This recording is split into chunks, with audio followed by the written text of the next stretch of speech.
All right. Good morning, everyone, and welcome to this session of valuation. So, yes, guys, our course of valuation is over now.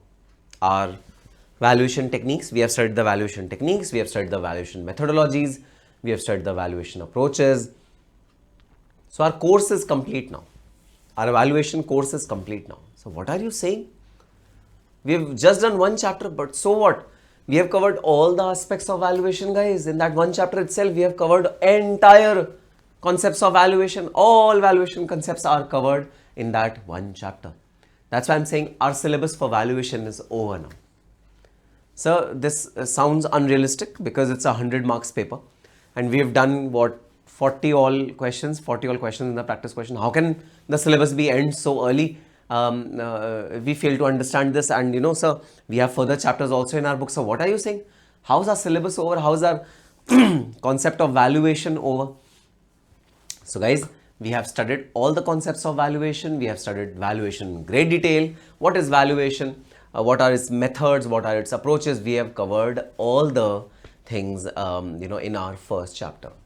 Now what we are going to do in remaining part of our syllabus is how to apply those valuation techniques, those valuation tools, those valuation approaches, those valuation methodologies in given particular scenarios. Like how to apply valuation techniques under mergers and acquisition, how to apply valuation techniques under valuing an asset, say valuing a building, valuing a plant and machinery, valuing liabilities.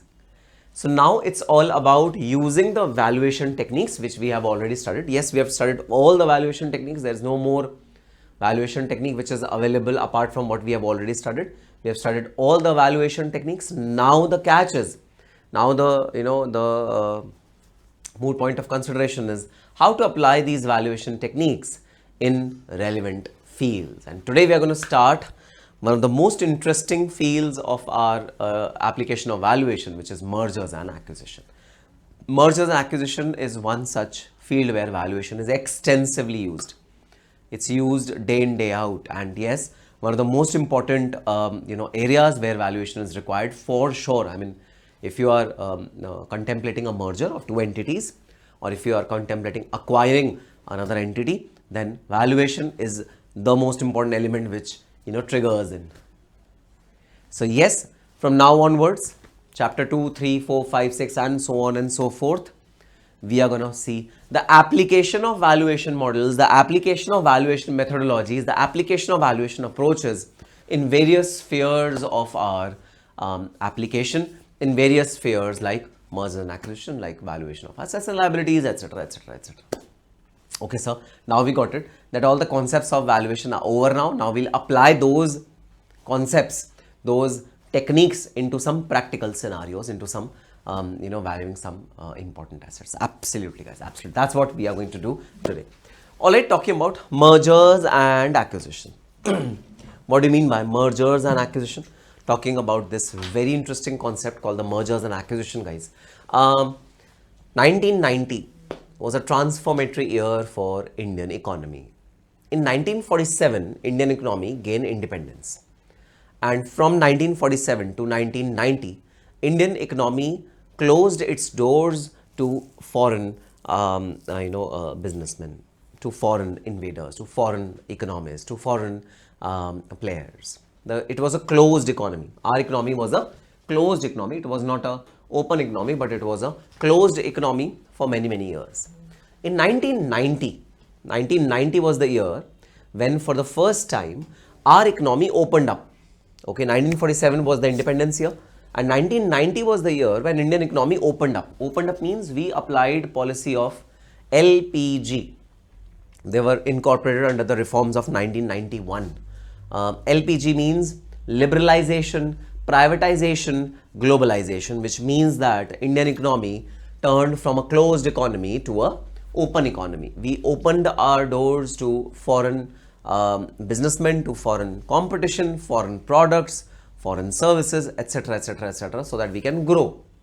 Because as a closed economy, we could not grow. Our growth was hampered, our growth was shattered because we only used to sell our products which are made in India. We used to sell those products only, and even if those products were of low quality, even then we were forced to sell those goods only. We didn't sell any other goods, leading to corruption also, because everything was in the hands of the government. So corruption was also at its peak when government decided to open the economy to foreign players, so that competition triggers in and suboptimal operations or inefficiencies are reduced. So idea of opening up was to reduce corruption, of course, corruption and all the malpractices which triggers in because of a closed economy, to reduce those malpractices. Second, to trigger efficiency, to trigger healthy competition. Only when businessmen compete with each other, only when businessmen actually fight with each other for their survival, for their growth, for their market share, only then can you improve, only then can you increase quality of your products, you can increase your worth, only then can you do that. So the idea was very simple: we'll open up the economy. Economy was opened up to foreign players, right from garments to plastic industry to household to interior decoration to things, FMCG goods like detergents, soaps, eateries, then watches or apparels or accessories, everything foreign competition evaded in. And the biggest of the competitor was China. China used to produce very good quality stuff at very, very reasonable prices. So Chinese invasion into Indian economy, into Indian businesses led to closure of many Indian businesses. Indian markets saw a devastating effect of opening up because the suboptimal operations which were not up to the mark, they vanished. They actually uprooted their basics from India. They uprooted themselves. Because now India was determined that we will not sustain on suboptimal operations. We want our operations to be absolutely efficient. If you want to compete at global level. If you want to compete with global players. Compete with people who are there from around the world. That was the determination. That was the pledge which Indians took. And that is the reason why many businesses suffered also, guys. Many businesses suffered. Okay. Suffering was an essential element of any growth process requires some people who are not working very efficiently to weed off those people. Growth requires this kind of devastation. It is required. It is for sure required.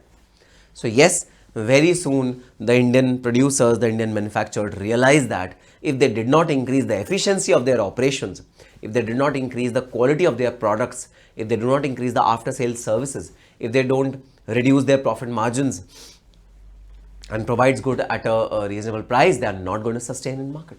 They realized it. And yes, we saw Indian economy grow like anything in very few years. Yes, even the Indian entrepreneurs became very, very vigile. They became very alert. They became highly efficient. They used several techniques to upgrade their quality, upgrade their systems, upgrade their processes, upgrade their factories, upgraded the entire system within which they were working. They increased their efficiency like anything. But this also resulted in a negative side that many businesses closed down. Many businesses were acquired by some other businessmen. Many foreign companies acquired Indian companies. This happened. This happened a lot. And after that, COVID was another a life-changing, life-turning event which happened in Indian economy and world economy for that matter. Many businesses shut down under the COVID circumstances. Many businesses did not survive under the COVID circumstances. So yes, it led to this competitive rivalry, this competitive fight led to advent of this area of expertise, which is mergers and acquisitions. This is not a very old area like taxation. Taxation is a very, very old field, right? Audit is a very, very old field. Accounts is a very, very old field in India. It has prospered like anything. Accounting standards have been developed, etc., etc. But this is not that old. This is a very, very recent thing that has hit Indian economy. I mean, how old would this merger and acquisition be? It would be nearly 20 years old. That's it. 15 to 20 years old. That's it. Before that, Indian economy did not see a lot of merger and acquisition, but now you see merger and acquisition, excessive merger and acquisitions are happening. You have seen Vodafone and Idea, two giants coming together, telecom giants coming together. Vodafone sold entire its stake to Idea, so it became Vodafone Idea, right? This was a merger which was much talked about, right? Byju's acquired several other educational platforms. They acquired, and one thing that I'm reminded of at this point in time, guys. Do you read newspaper? Yes, you should be aware about what is happening in economy. I know your studies are quite important part of your entire day schedule. I know that, but spending 1 hour with newspaper would not hurt your studies. And trust me, in your campus placement, post your qualification, this habit of reading is going to really take you far, because you'll have talking points with the interviewer. You'll have something to discuss with the interviewer. So always have this habit of reading newspaper. So, but what kind of newspaper should we read? Should we read some magazines? Should we read some comic books, etc., etc.? No, you only have to read Economic Times or Business Standard. You have to read some business newspaper only, not those page 3 kind of newspapers where the fashionistas of the country will appear. No, not those kind of newspapers. You have to read Economic Times. You have to read Business Standard. Okay, all the economics or business related newspapers you have to read. That is the ask right now. Okay.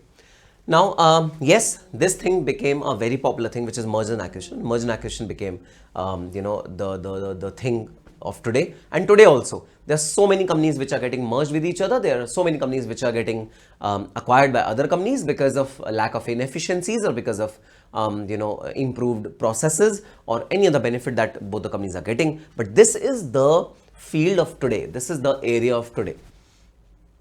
And yes, how to value a company where you are merging yourself with another company, how to value shares of a company of whom you are acquiring. That is the precise question that we are going to answer in this particular chapter known as valuations in mergers and acquisition. How do you value, your shares, your company, your assets when you are merging two companies, or when you are acquiring one company to another company? How do you value, those two companies? That is the gist of this particular chapter known as valuation in mergers and acquisition. So valuation in mergers and acquisition. So we have two important words which are there in this particular chapter. Name, mergers and acquisition. So are both these same or different? They are different. I'll be explaining the difference between both of them shortly. But let's just read this quote by John Wolfgang. The divide and rule is a sound motto. The Britishers have used this policy of ruling the country, divide and rule. They used to divide people and they used to rule, right? It was a sound motto because it was successful in case of Britishers. But unite and lead is a better one. So merger and acquisition is based on this principle that let's unite and let's lead. Rather than competing with each other, let's come together, let's join hands and let's lead the market. If we are both doing separate works, then we'll compete with each other. Competition is not required where we can unite and lead. So unite and lead is a better alternative than divide and rule. So unite and lead is the slogan of tomorrow. Unite and lead. Now, what does this mean to our merger and acquisition spree? To achieve their ambitious business goals, efficiency and competitiveness, organization may restructure the business organically or inorganically. Okay. So now the ultimate aim of any business is to achieve its goals of profitability, efficiency, competitiveness. Every business wants to acquire more resources to be competitive in market, to be more efficient in market. Now for this we have two kind of strategies. One is internal strategy or the organic growth. Second is the inorganic growth. What's the difference between the two? Organic growth means you employ more marketing tools, social media marketing, influencer marketing. You market your product well, you give good after sales services, your quality of the goods should be appropriate, customers should be satisfied. All those are strategies for developing or growing internally or organically. But the fact of the matter is, today the competition is so fierce that everyone is giving good marketing, spending on marketing thing. Everyone is giving almost good, goods. Everyone is giving good after sales services. So everyone is good enough. None of the players are bad in today's market. That's the catch. So organically growing, organic growth is a little long drawn process. It's little long. So people look for a shortcut. And what is the shortcut? Shortcut is to grow inorganically or externally, which means let's restructure our business. Let's acquire our competitors. Let's have some investors in our business. Let them invest some money in our business and let's expand, let's grow. That's inorganic growth, external growth, where we are actually merging our own competitors with us. So assume Unacademy, all these online platforms, or Unacademy, Physics Wala, or Byju's, which was earlier Byju's, now it's a different name, Veranda. All these big players merge together and form a cartel, right? They come together. Will they grow? Absolutely yes, they will grow, because they will now would not enter into a cat fight for their share in market. They will not enter into rivalry. They will work with all of them. They will not enter into rivalry. So definitely they'll grow. That's an inorganic way of growing. It's an inorganic way of growing or external growing. So organic activities include aggressive marketing, geographical expansion, new product development. That is the way to expand organically. Now, what is the way to expand inorganically? It is inorganic restructuring, may be done in form of merger and acquisition. They are often considered to be faster means of achieving the desired goals. So merger and acquisition is one of the way of growing inorganically, or in a not an organic way.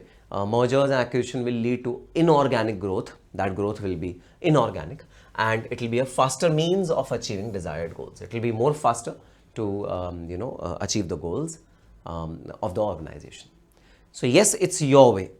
Okay, if you want to grow organically, it will take some time. It takes a lot of time.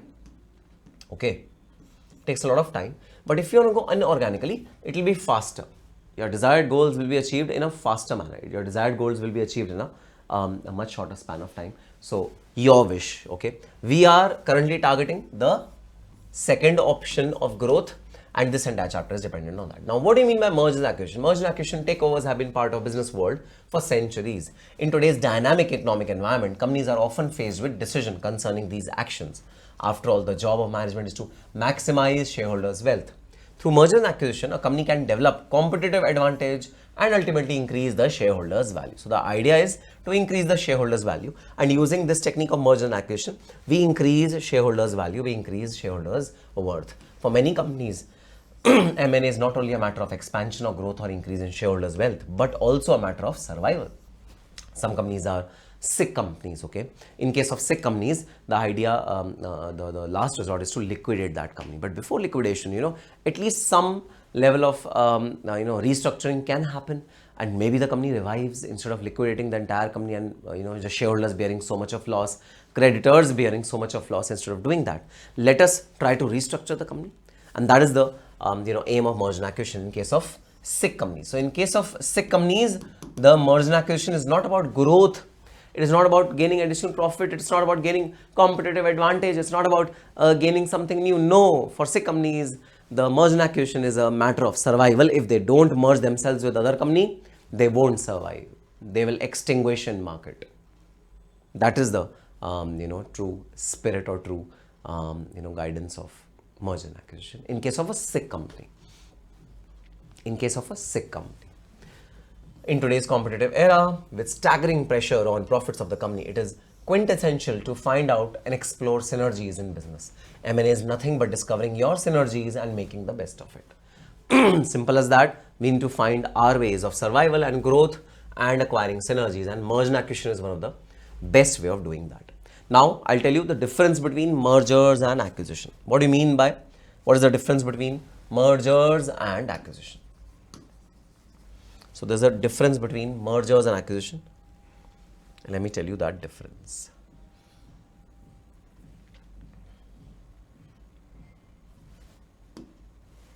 Okay. So there are two words which are used: mergers and acquisition. Although treatment of both of them are same, accounting treatment might vary, okay, but the treatment in case of valuation remains the same. But still, we should be able to understand and appreciate the difference between mergers and acquisition. What is the difference between mergers and acquisition? Okay, so first of all, what do you mean by merger? What do you mean by merger?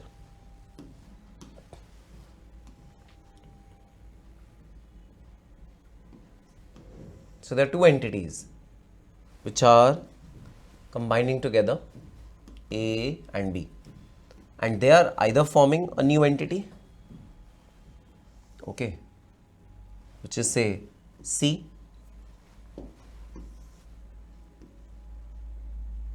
A plus B. A plus B is equal to C. A plus B is equal to C, which means that in case of merger and acquisition, in this merger and acquisition, in case of merger, both the company lost their entities, their identities are lost. A and B lost their identities and a new company C was formed. This is merger. This is merger. Merger can also happen in another way. And what is that? A plus B is equal to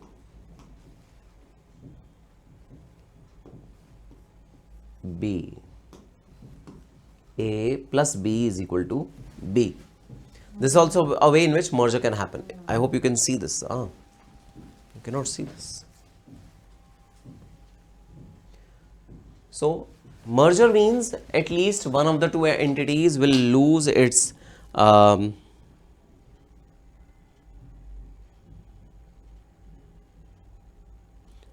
can lose its entity, can lose its sanctity. The sanctity can be lost by mergers and acquisition. So the sanctity can be lost by merger and acquisition. So either A or B will lose its sanctity, or only A will lose its sanctity. Either of them will lose its sanctity and form a new company, and new company will have a absolutely different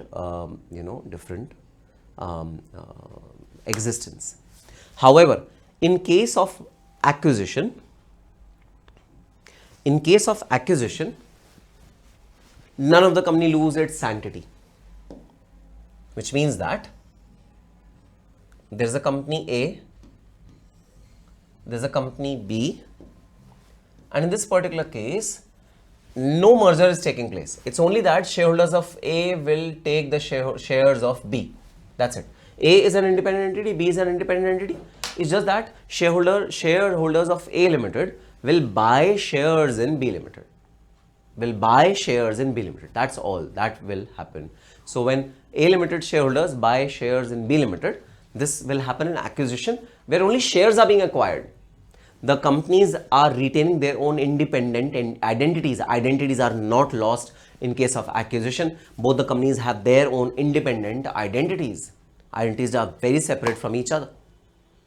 So in case of merger, identity of at least one of the companies is diluted. However, in case of acquisition, identities of both the companies remain intact.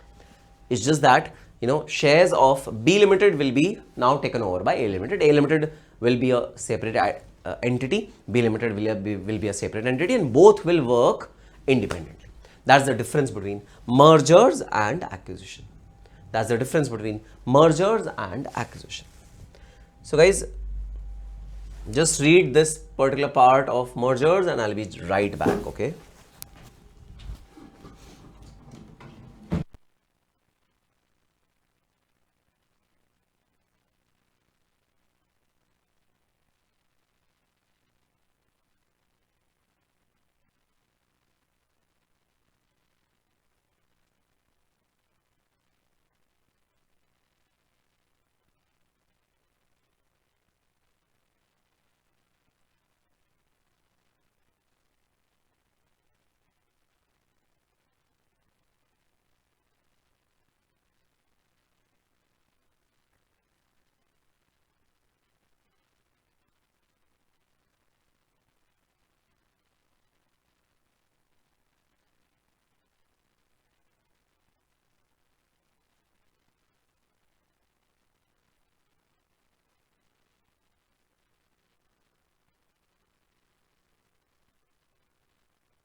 the definition of mergers, also known as amalgamation. So if you look at accounting world, if you look at accountants, then merger and acquisition, merger and amalgamation have got different accounting treatment, but not in case of valuation. In valuation, we treat both of them align.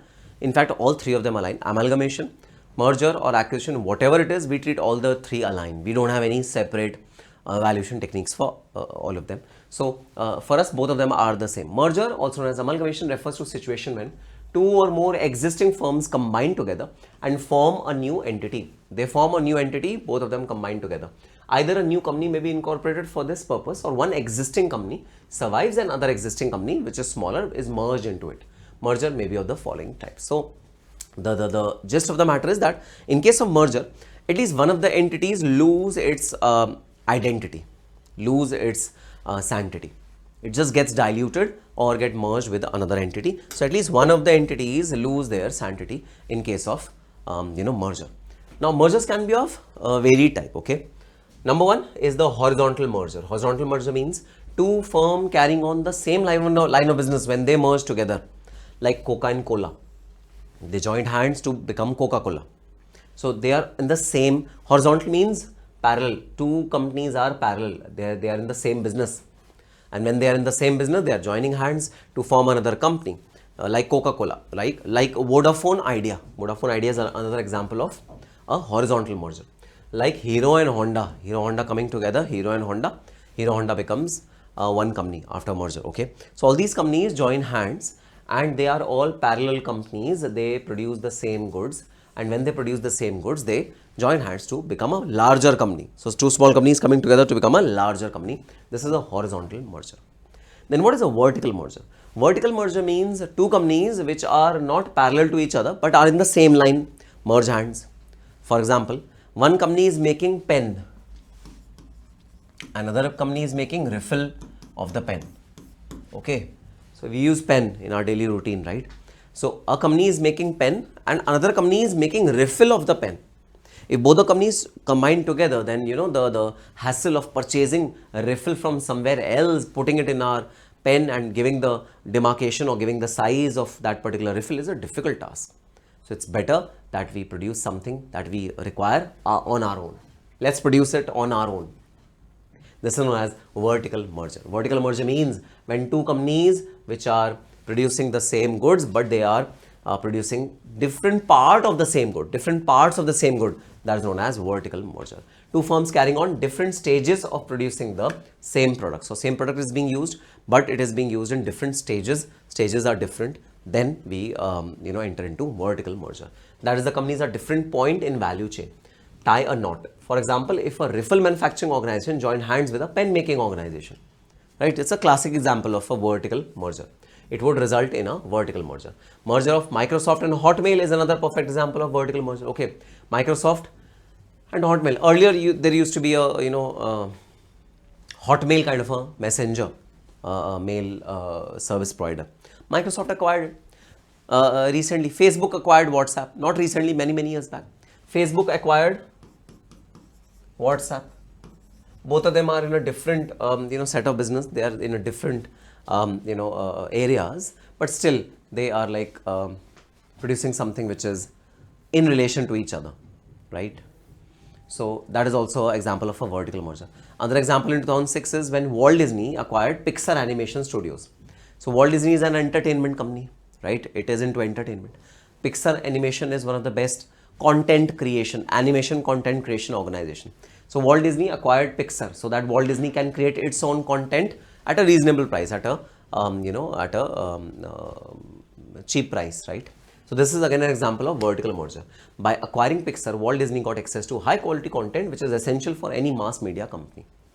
A vertical merger may be done between supplier and customer also. So vertical merger can happen between supplier and customer also, right? A supplier of a goods and its customer thinks that, okay, I want to produce this myself, then it can acquire it. So example can be Sarvana Bhavan, right? You love dosa, idli, sambar, and I love paniyaram, paniyaram, appas, which are popularly known as. I love South Indian food, honestly. Plus we have idiyappam, and we have the set dosa. I don't know what's its name. The set dosa. Set dosai. Appam. Yes, appam. We have appam, right? So I love all these dishes, and I love Sarvana Bhavan, going to Sarvana Bhavan, and Anand Adiyar Bhavan. We have in Delhi also. Whenever I travel to South, I eat a lot of South Indian food in their authentic restaurants. When I'm in Delhi, then I eat a lot of Sarvana Bhavan and Ananda Adiyar Bhavan. So they are my favorite cuisines. So if Ananda Adiyar Bhavan has got packing, right? They pack food also. So packing is done by someone else. They produce cardboard boxes and those containers in which the food is packed. It's food grade plastic. Now what if Ananda Adiyar Bhavan decides that no, now we need to produce our boxes ourselves. We will not outsource it to anyone else. We will not buy it from market. We are not going to buy it from market. We'll produce it ourselves, because we want to ensure that we are giving the customers good quality containers, good quality packaging. So we want to produce everything ourselves. What if they decide this? They stop buying it from the supplier. In fact, they purchase the factory of the supplier. This can very much happen, guys. They purchase the entire factory of supplier which produces the boxes, the packing boxes of the South Indian food. They can do that. They are rich people. They are cash rich. That's exactly an example of vertical merger. Now, vertical merger comes into two subcategories, which is forward integration or backward integration. If the acquirer moves up the value chain towards ultimate consumer, it is known as forward integration. Okay, so I'll give you an example. So we have a value chain. We have farmers who are producing grains. Then we have the wholesalers who are packing the grains in short containers and making it available to the consumers. They also clean the grains. So after wholesalers, we have retailers. Retailers are selling grains in market. After retailers, we have restaurants. Restaurants are actually cooking the food and serving it to ultimate customers. And after restaurants, we have customers. So this is a value chain, which is there, and this value chain is there in any business, like laptop business. A particular entity is preparing motherboard, a particular entity is preparing the chips, someone is preparing keyboard, someone is preparing the screen, someone is preparing the body. So this value chain is present in all our products. Whatever products we are selling, this value chain is everywhere, right?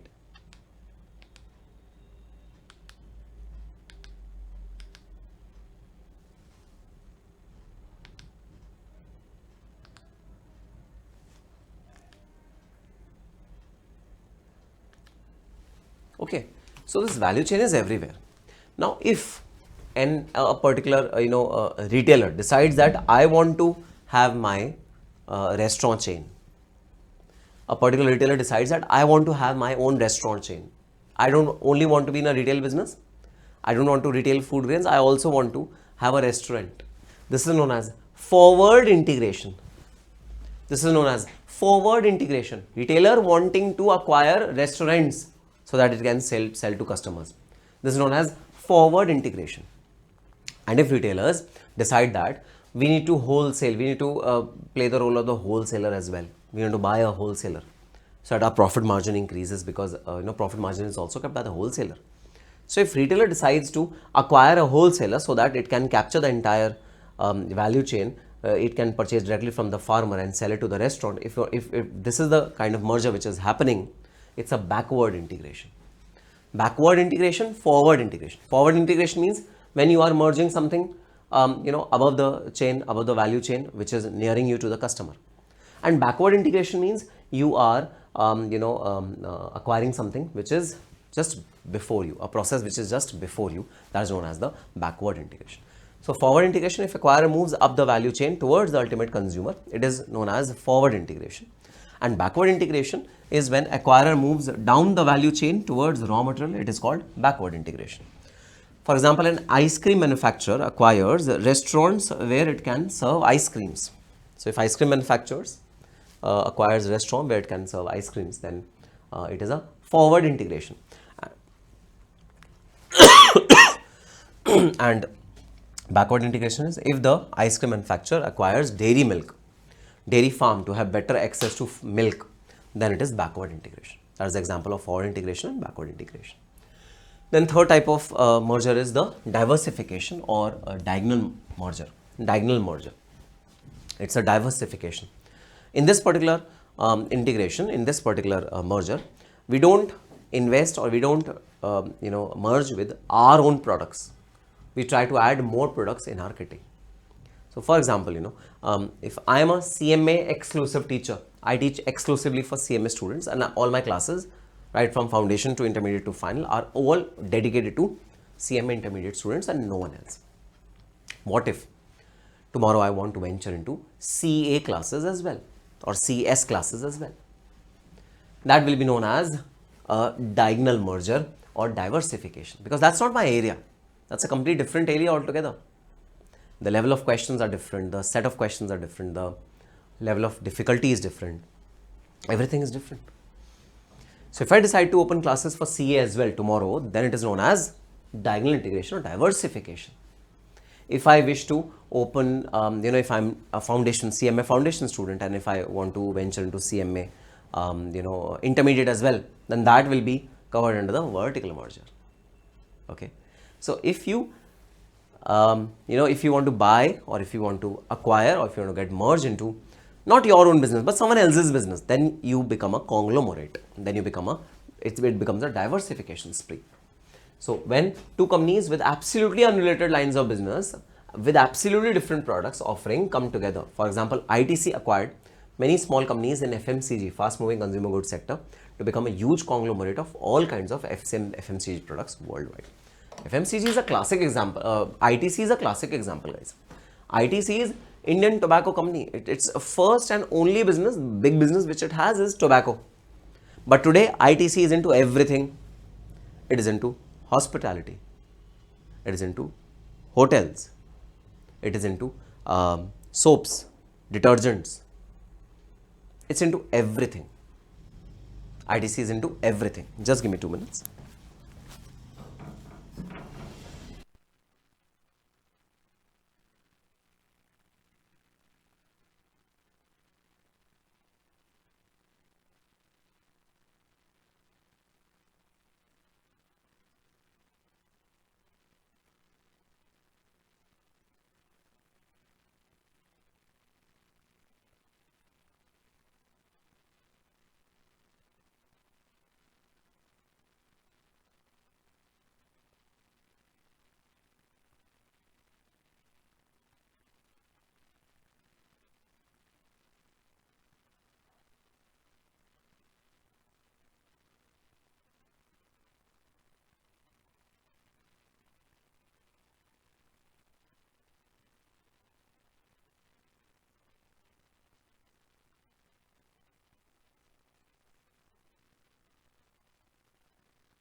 Okay, so that is the third kind of merger, which is diversification, where two line of businesses with absolutely different products come together. It becomes a diversification or the diagonal merger. Now, what do you mean by acquisition? As I told you, when both the acquiring and acquired companies still exist as separate entities. So this is a case where two different companies, two different entities retain their independent identity, retain their independent existence, then it is the case of acquisition, and the company making the purchase is known as the acquiring company, or the company that is bought is known as the target company or the target. So in this, two companies are there, none of them loses its entity, both of them are there after the merger as well. It's just that shares of one of the companies are bought by another company. That is the only connect which is there. For example, in 2018, Walmart acquired 77% in Flipkart India for USD 16 billion. In 2013, Facebook acquired WhatsApp for USD 19 billion. So this is how acquisition takes place. And in case of acquisition, guys, both the companies retain their independent entities. None of the entities lose its entity.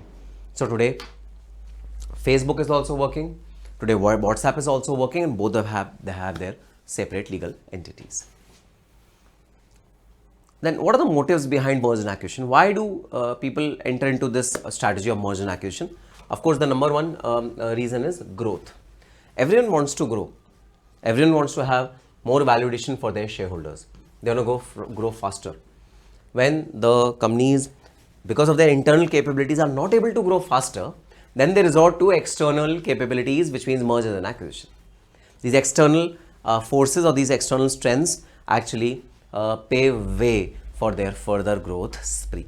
So growth is something which is the target of merger and acquisition deal. Creation of synergy. Synergy is something which is created out of merger and acquisition. So what do you mean by synergy? Okay, now let us talk about synergy, and let me tell you what do you mean by synergy.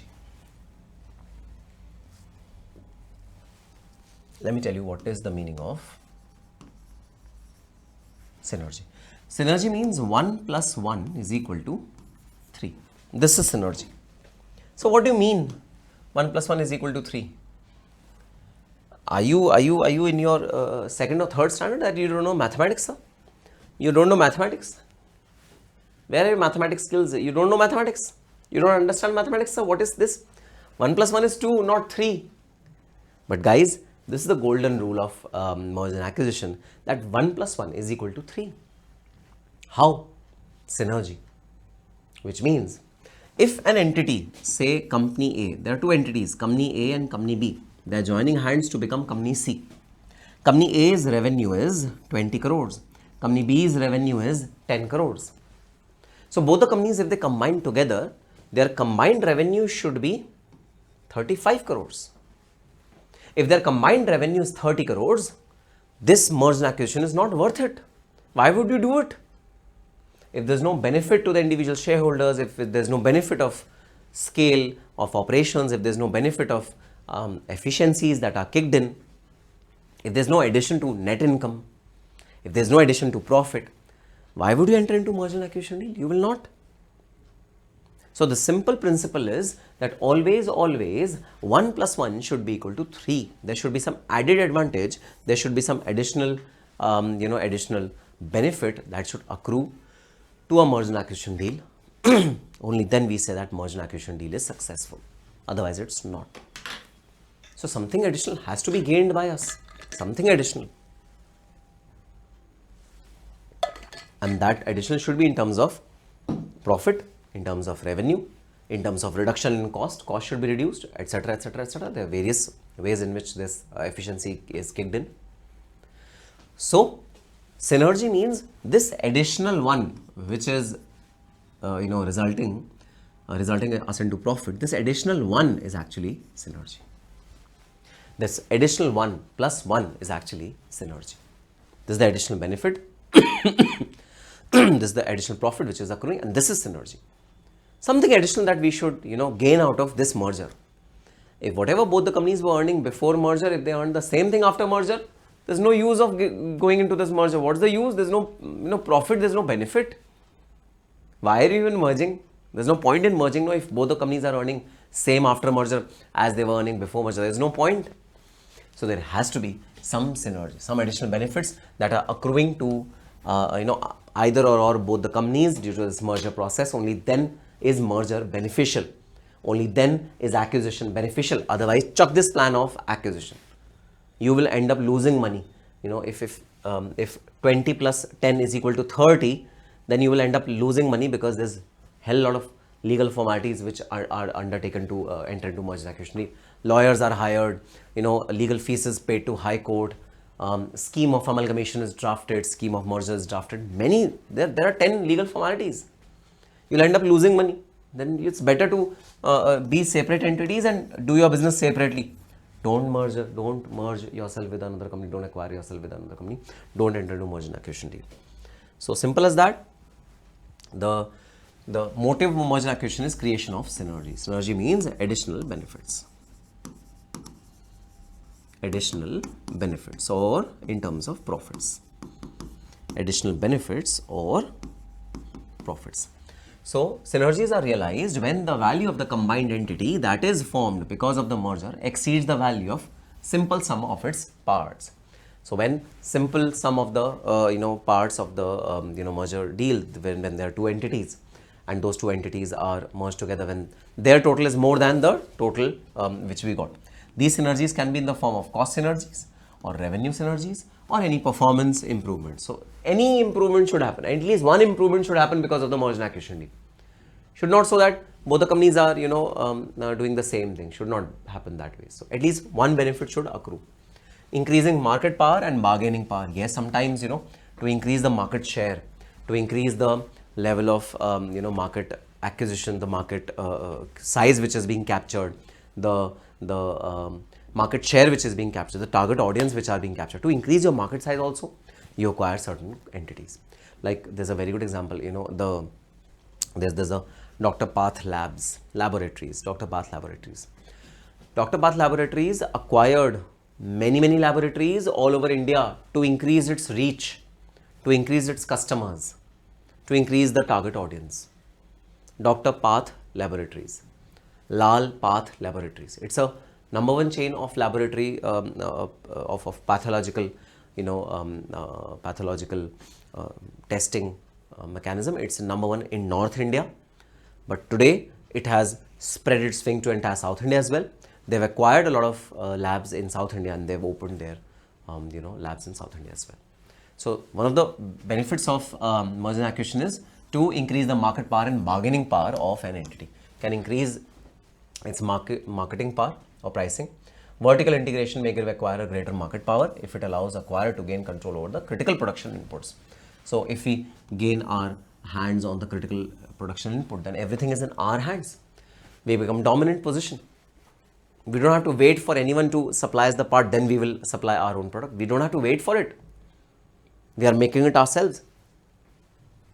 That's the benefit of vertical merger. Okay.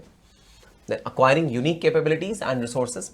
Sometimes there are unique, sometimes there are some capabilities or some resources which are unique, which are one-off, which are not very available to everyone. So to acquire that unique strength which that particular entity has, you enter into a merger and acquisition deal. I'll give you a very simple example. Sometimes what happens is the location is a very good benefit for some entities. Location. One factory is located in the suburban urban area and one factory is located in the urban area. Now the factory which is located in suburban area, the urban area factory will try to acquire it.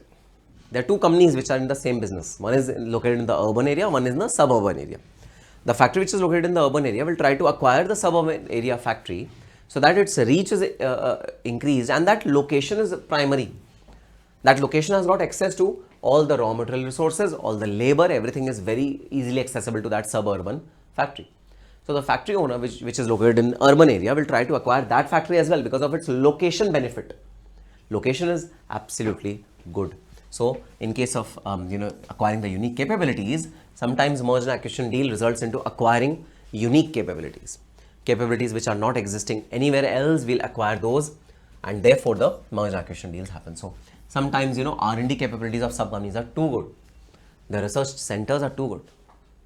And all these medical entities, the entities which are into medicines, creating medicines and creating medical medical stuff, they are quite eager to acquire those entities who have got good research centers, who have got good development centers, research centers, testing centers. So there are some unique capabilities which we are looking at, therefore we are doing merger and acquisition deal. That can also happen. The diversification is one of the important areas where we look at. We want to venture into other products as well. Not only our products but other products as well. We want to venture into other products as well, and therefore we are entering into merger and acquisition deal. That can also happen. Okay. All right, sir. So now let us start the practical part of our entire chapter. And the practical part, the foremost consideration which we always look at while dealing in this field known as the merger and acquisition, the first thing that we always want to know is what will the purchase consideration. How to calculate the purchase consideration? Like you have a company in front of you, you have XYZ in front of you. This is the company which we want to acquire. How can we obtain the purchase consideration of that particular company? How can we value that company in effect? And yes, all those three methods come to our rescue. Please tell me what are the three approaches to valuation. Number one, markets approach. Number two, income approach. Number three, cost approach. Same guys, three techniques. One of the three techniques we are going to use to value our company that we are going to acquire, value our target company. One of those three companies approaches need to be really be taken into consideration. Your choice. You can use the comparables method, the markets method. You can use the income approach, or you can use the cost approach. Either one of three you can choose. So acquisition pricing, which is also known as the purchase consideration, is another another thing that is the most important thing, and the entire valuation chapter will revolve around calculating the purchase consideration only. What should be the purchase consideration?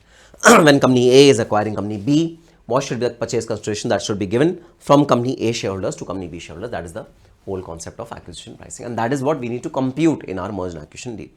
Okay, so in case of merger and acquisition, the acquirer needs to pay an amount to acquire the target. The shareholders of the target company get compensation for dispensing off with their shares in the target against cash or shares of acquirer. So if there are two companies, say A Limited and B Limited, this is A, this is B. B is giving its assets to A. It is, selling its entire company to A. Now A will in return give cash plus its own shares in A to the shareholders of B. So the purchase consideration will always be fulfilled in either of the two ways. Number one, A might give cash to the shareholders of B, or A might give its own shares to the shareholders of the B. This is known as the purchase consideration. Okay, the acquisition price is the price that is paid by the acquiring company for each of the target company's shares. So B in this case is the target company, and A in this case is the acquiring company. Acquiring company or the bidder company. Another name for acquiring company is bidder company. A is the bidder company, B is the target company. B is the company which is getting targeted. Okay, so A and B, these are the two companies which are in vogue. Okay, then what do you mean by value creation? What do you mean by synergy? What is the meaning of value creation? What is the meaning of the word synergy? We just now started, guys, that whatever additional we are going to gain because of this merger and acquisition deal, whatever additional profit, additional revenue, reduction in cost, whatever benefit we are going to get due to this merger and acquisition deal, that is known as synergy. That is known as additional profits that we are going to gain. So acquisition creates value when the cash flows of the combined entities are greater than some of their individual values. So the idea is that the cash flows or the profits of the combined entity should be more than the profits of the individual companies. If the acquirer doesn't pay too much for the acquisition, some of that value will accrue to the acquirer's shareholders. So if the acquirer now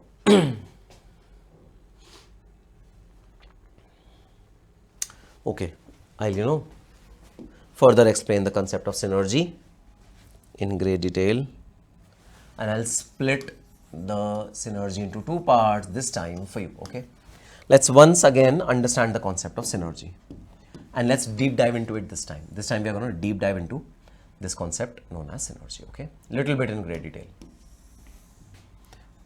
So these are two companies, A Limited, B Limited. A Limited is the bidder company, B Limited is the target company. A Limited is the bidder company, B Limited is the target company. Value of A Limited is 500 crores. Value of B Limited is 200 crores. How did we compute this value? Any of those three methods, guys? Either the markets approach or the income approach or the cost approach. Either of the three ways, we have computed the value of both of these companies. 500 crores is the value of A Limited, 200 crores is the value of B Limited. Now, when these two companies are merged together, which means A acquires B, okay, A acquires B.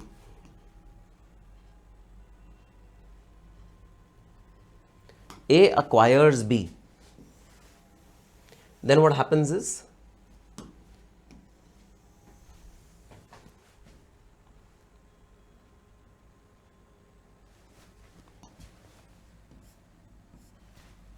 it leads to A Limited. Now, A Limited is the combined entity post merger. This is the combined entity. So, what happens to the combined entity? Combined entity becomes A Limited after the merger, and I'll tell you information that combined entity's price or combined entity's value is 800 crores. Okay, the combined entity's price is 800 crores. 800. So, you please tell me in the chat box what is the synergy benefit. You please tell me in the chat box what is the synergy benefit. A Limited 500 crores, B Limited 200 crores. Okay. Combined A Limited and B Limited 800 crore. What is the synergy benefit? I want to know what is the synergy benefit.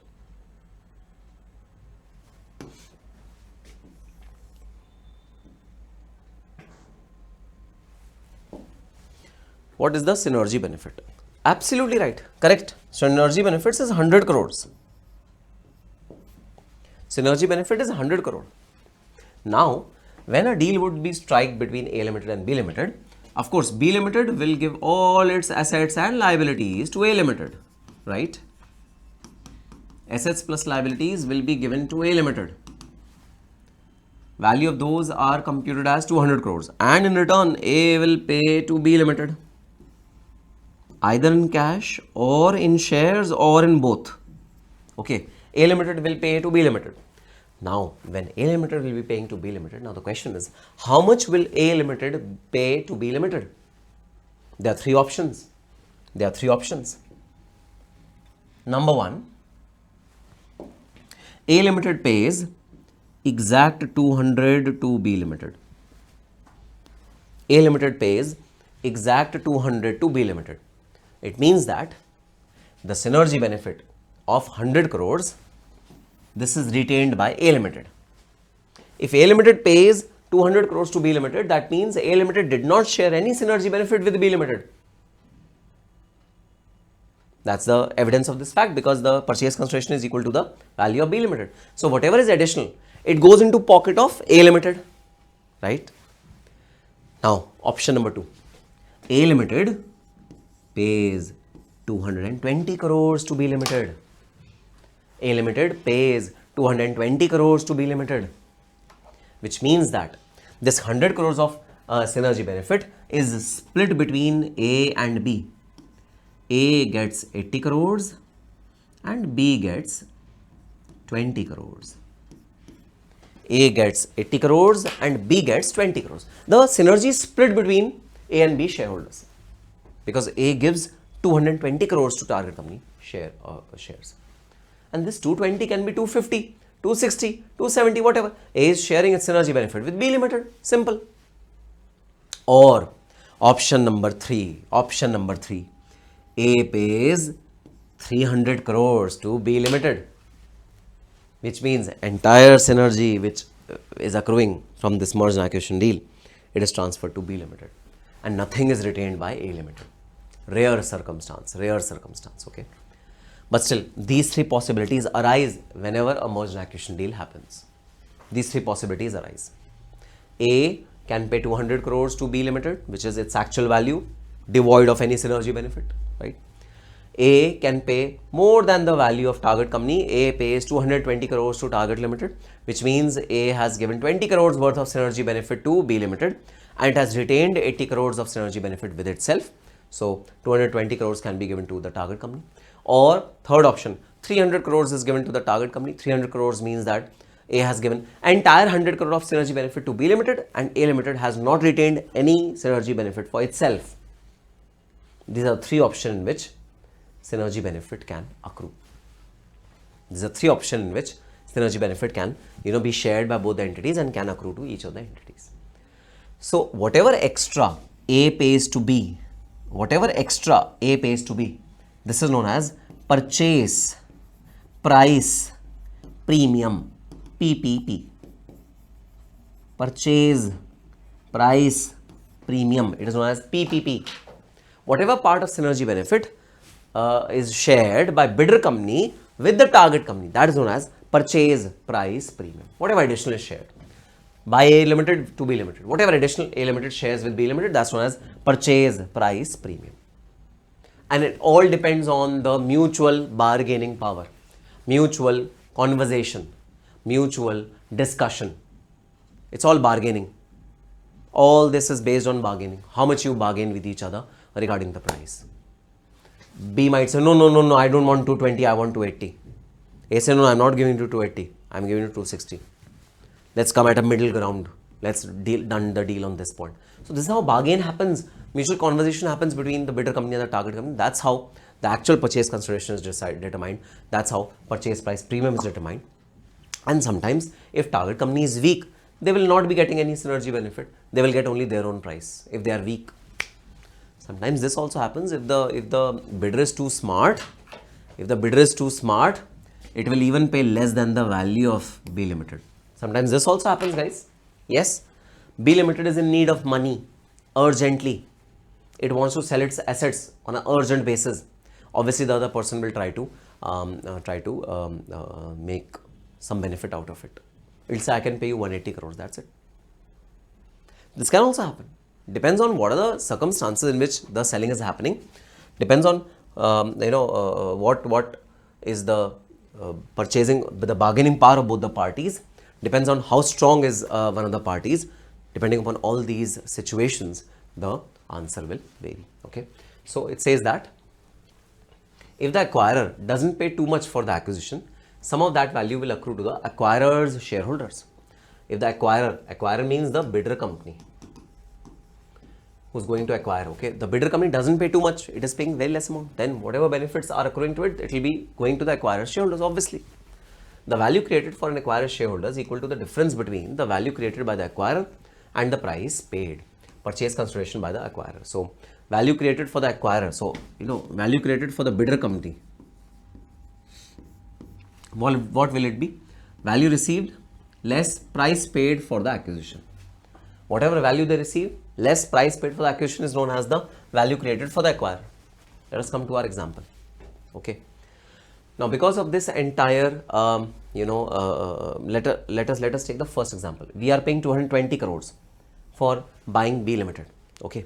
So, whatever value is paid by A Limited, the value which is paid by A Limited is 220 crores.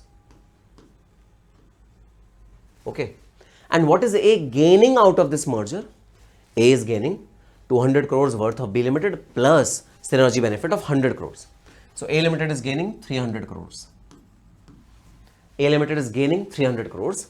A Limited is losing 220 crores. What is the net benefit of A Limited? Net benefit of A Limited is 80 crores. This is known as synergy creation. So, this happened only for acquisition time, synergy creation. Yes. Synergy is created only during acquisition.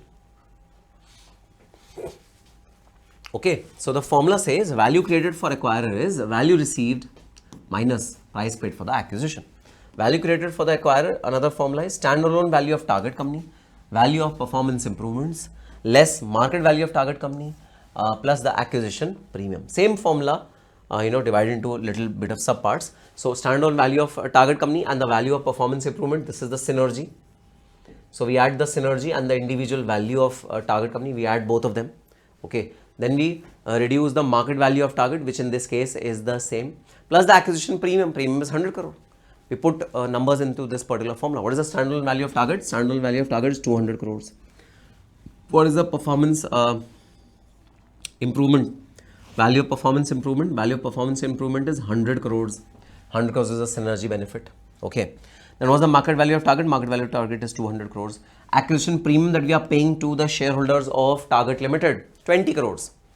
Same equation I put in the numbers, okay, according to our example. You have to scribble this example in your register, guys. You have to scribble this example in your register. Okay. So this is how value is created for acquiring company. Standalone value of target 200, value of performance improvement, which means synergy 100, then market value of target 200 plus acquisition premium which you are paying for the target company 20. So 300 minus 20, answer is 80 crores is the value created for acquirer. If you understood this concept, please write a yes in the chat box. Very, very important concept. In today's market, the purchase price of an acquisition will nearly always be higher than the intrinsic value of target company. An acquirer needs to be sure that there are enough cost savings and revenue generators, synergy value to justify the premium. So whatever premium you are paying, purchase price premium, whatever purchase price premium you are paying, they should coincide with the synergy benefit that is being acquired, so that the target company shareholders don't get all the value that deal creates. Okay. Now, analyzing premium offered to target stockholders. What is the what is the meaning of premium? Premium means whatever extra is given by the bidder company to the shareholders of the target company. That is known as the purchase price premium. So purchase premium in context of merger and acquisition refers to the excess that an acquirer pays over the market trading value of the target. So if market value of target is 20, we are paying 22, then the premium is 22 divided by 20. This is the premium. 10% is the premium, right? Estimating acquisition premium. The acquisition premium represents the amount per share above the current market price that shareholders would accept to approve the merger transaction. Give up the ownership to the target of the target to the acquirer. The takeover premium is usually expressed as a percentage of stock price and is calculated as under target shareholders gain. Target shareholders gain is deal price minus the pre-merger market price of the target. So whatever is being paid to the target company minus the pre-merger market price of the target company is the target company shareholder gain. Acquisition premium is deal price minus pre-merger price of target divided by pre-merger price of target. Acquisition premium paid in recent acquisitions of similar companies as the target are used to estimate the acquisition premium. Sir, we didn't understand this formula a lot. Let's do a practical question and understand this acquisition target companies again more clearly, guys. Okay. Illustration number 1. Yasmin has been assigned to evaluate the acquisition price for HBR Limited. Information about HBR Limited is given below. The market price of HBR today is 11 per share. Shares are 50 million. Debt is 500 million. Revenue is 700 million. EBITDA is 125 million and earnings per share is 0.9. Yasmin has assessed some recent comparable transactions. So there are some recent comparable transactions. A has acquired P, B has acquired Q, C has acquired R, D has acquired S, E has acquired T. So there are certain recent acquisitions which have taken place where equity numbers, enterprise value, EV to sales numbers, EV to EBITDA numbers are given to you, equity to PE numbers are given to you. Okay, all these numbers are given to you. You are required to assess the acquisition premium. Whatever excess you have paid to the target company, you have to assess that and its premium against the current market price using the average values. So first of all, tell me, which method are you reminded of in the valuation techniques when you see this kind of a data? Which is the method that we need to employ to compute our valuation of the shares? The market price of the share is given. The price at which the share is sold is given. You have to compute the purchase price premium. The current market price of the share is already given to you. Which method do you remind of by seeing these multiple comparable transactions? Which method is reminded of? Yes, the method is markets approach. We need to use the markets approach to calculate the value of this share and then compare it with the current market price of this particular share. We need to compare it. Okay, so markets approach and specifically comparable companies multiple approach. Comparable companies multiple approach. Okay, sir, got it. So let us first of all find out the value of these companies on various bases. Okay, bases are EBITDA multiple, sales multiple and earnings multiple. There are 3 multiples which are used and we'll see what is the what is the value of this particular entity, true value we need to compute, and then we'll compare it with the current market price of the share. Okay, so first of all we'll compute the 3 averages. Okay, and I know the students who have revised their first chapter and who have done the averages questions well, for them this question will be a cakewalk. For the students who have not revised their first chapter, who have not done the questions of the first chapter, for them this question will be little difficult. Okay, now first of all let's calculate the average multiples. We need to calculate the average multiples of EV to sales, EV to EBITDA and PE ratio. So we've been given the EV to sales details, EV to EBITDA details and PE ratio is also given to us. So all three things are, equity to PE is also given to us, okay, which is actually the PE ratio. Okay, sir. Equity and enterprise value is also given to you. Okay. Okay, so let's compute the averages. EV to sales. EV to sales for all the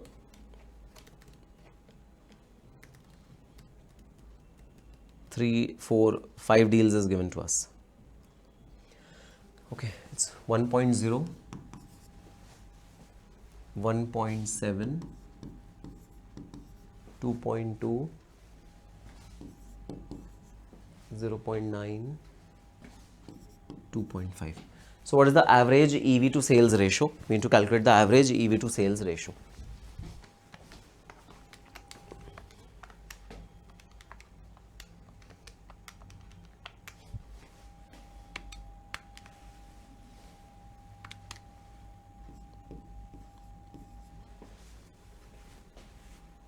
So average EV to sales ratio is 1.66.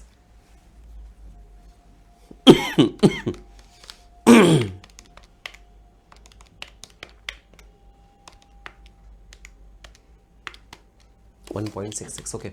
EV to EBITDA ratio. We need to compute the average EV to EBITDA ratio. Okay. 9, 12, 14.5, 8.5, 11. So what is the average? 11 plus 8.5 plus 14.5 plus 12 plus 9 divided by 5. So the average is 11 times. Average is 11 times. Now the equity PE.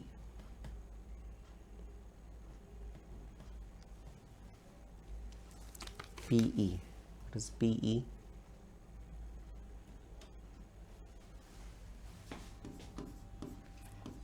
$17, $15, $20, $14, $22.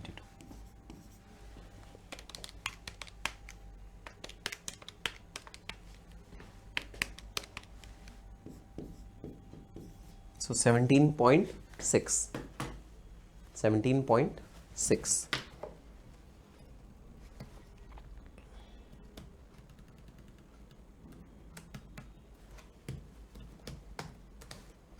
This is the ratio. Earnings multiple is given to you, okay? Earnings multiple is also given to you. Now this is the average. We'll take these as multiples and we'll compute our values based on these multiples, okay? So these are the multiples which you have computed. Now, what is the reported value of, this is the EBITDA multiple, okay, this is the sales multiple, 1.66, okay. So first is given EBITDA multiple, so we'll take EBITDA multiple, no worries, okay. 11 is the EBITDA multiple. And what is the EBITDA of our entity? What is the EBITDA of our entity? 125. 125 is the EBITDA of our entity. So what will be the enterprise value according to this multiple? 11 into 125. It is 136. Okay. So this is A, this is B, this is C is equal to A multiplied by B.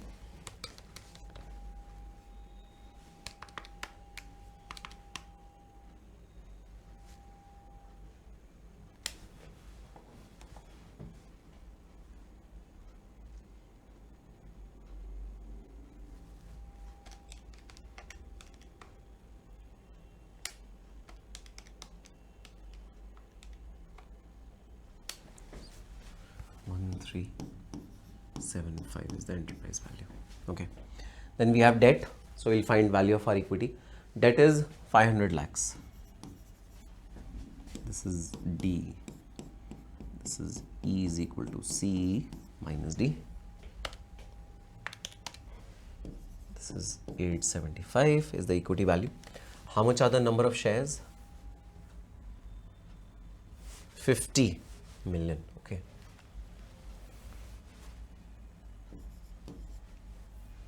these numbers are in millions. So 5875 divided by 50 gives me a figure of 17.5. F value per share is G. So G is equal to E divided by F. E divided by 17.5. Did you understand the computation? Please tell me. That's the first computation that we have done. Did you understand this computation well? Please tell me in the chat box if you understood this computation well. This computation is the key to our further answers also.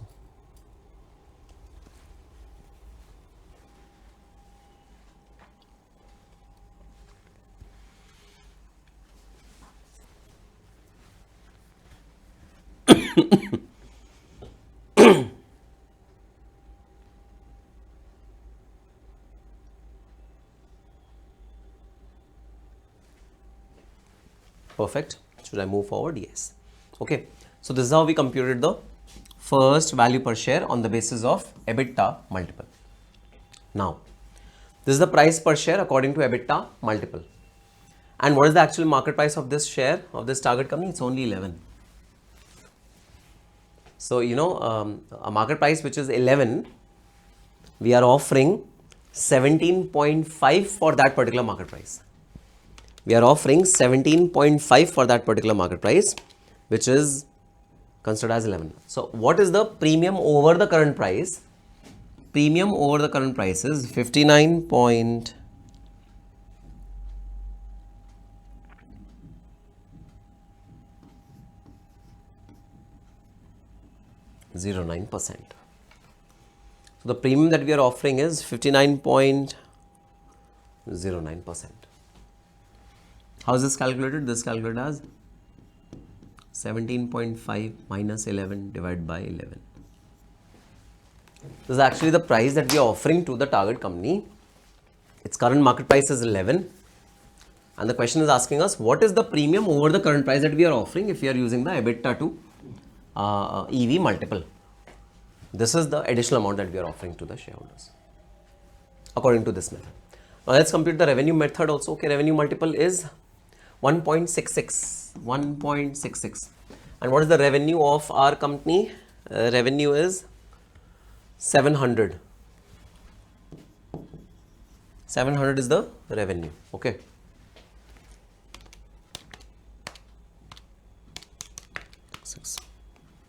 So the value is 1162.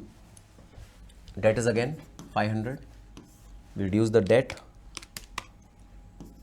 Value 662. Number of shares is 50. Divide by 50. The share price is computed as 13.24. Now, if we offer the shareholders of the target company to receive the share price at 13.24, which is the revenue multiple, which is on the basis of revenue multiple, then again we are paying a premium, right? Again we are paying a premium. How much is the premium? 13.2 minus 11 divided by 11. Premium is about 20%. 20% is the premium. 13.24 minus 11 whole divided by 11. 20% is the premium. About 20%. Okay, 20.4 it is. 20.4.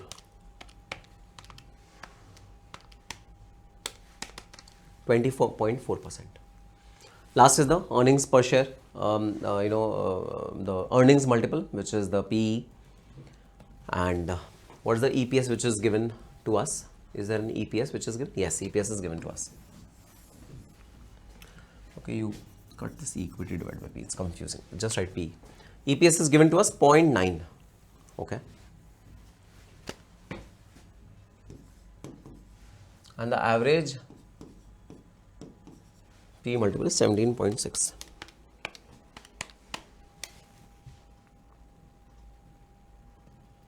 Okay. So we'll directly get the value of price in this particular case because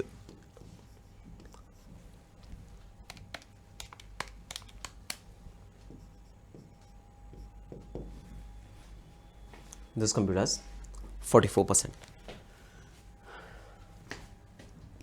we directly compute the share price, guys. We don't need to subtract the debt or anything of that sort, because in this we are not computing the enterprise value.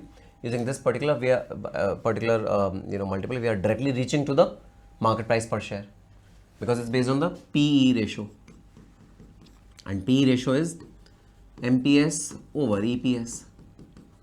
We are directly using the PE ratio, so we are skipping the intermittent levels.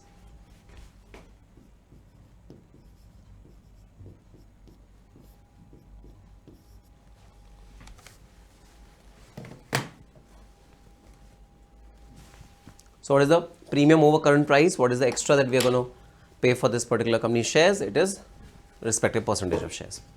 We are paying something extra for buying this particular company over its current market price.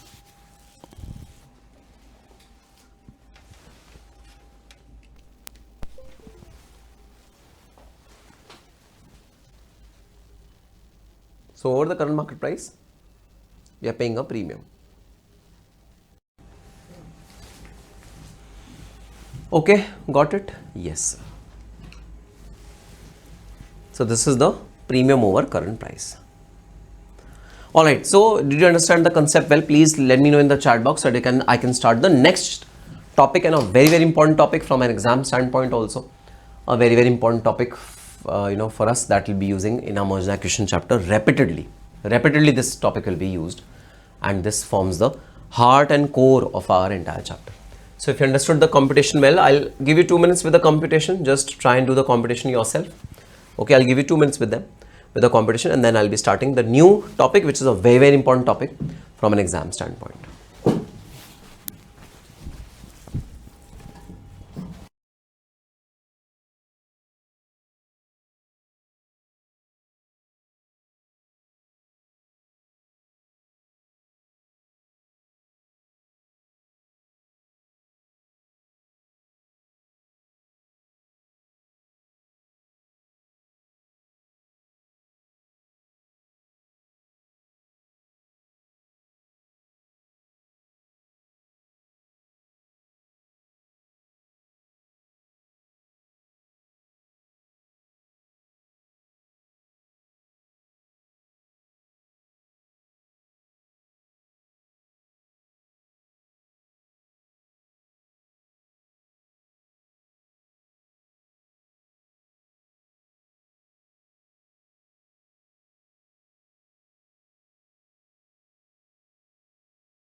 So yes,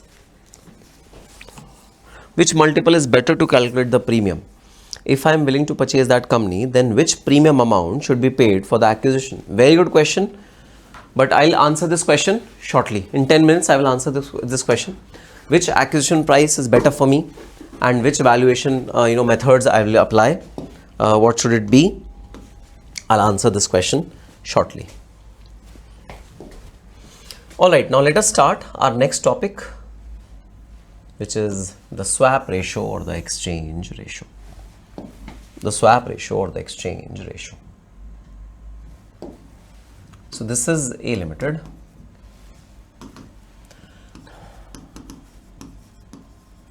The bidder company.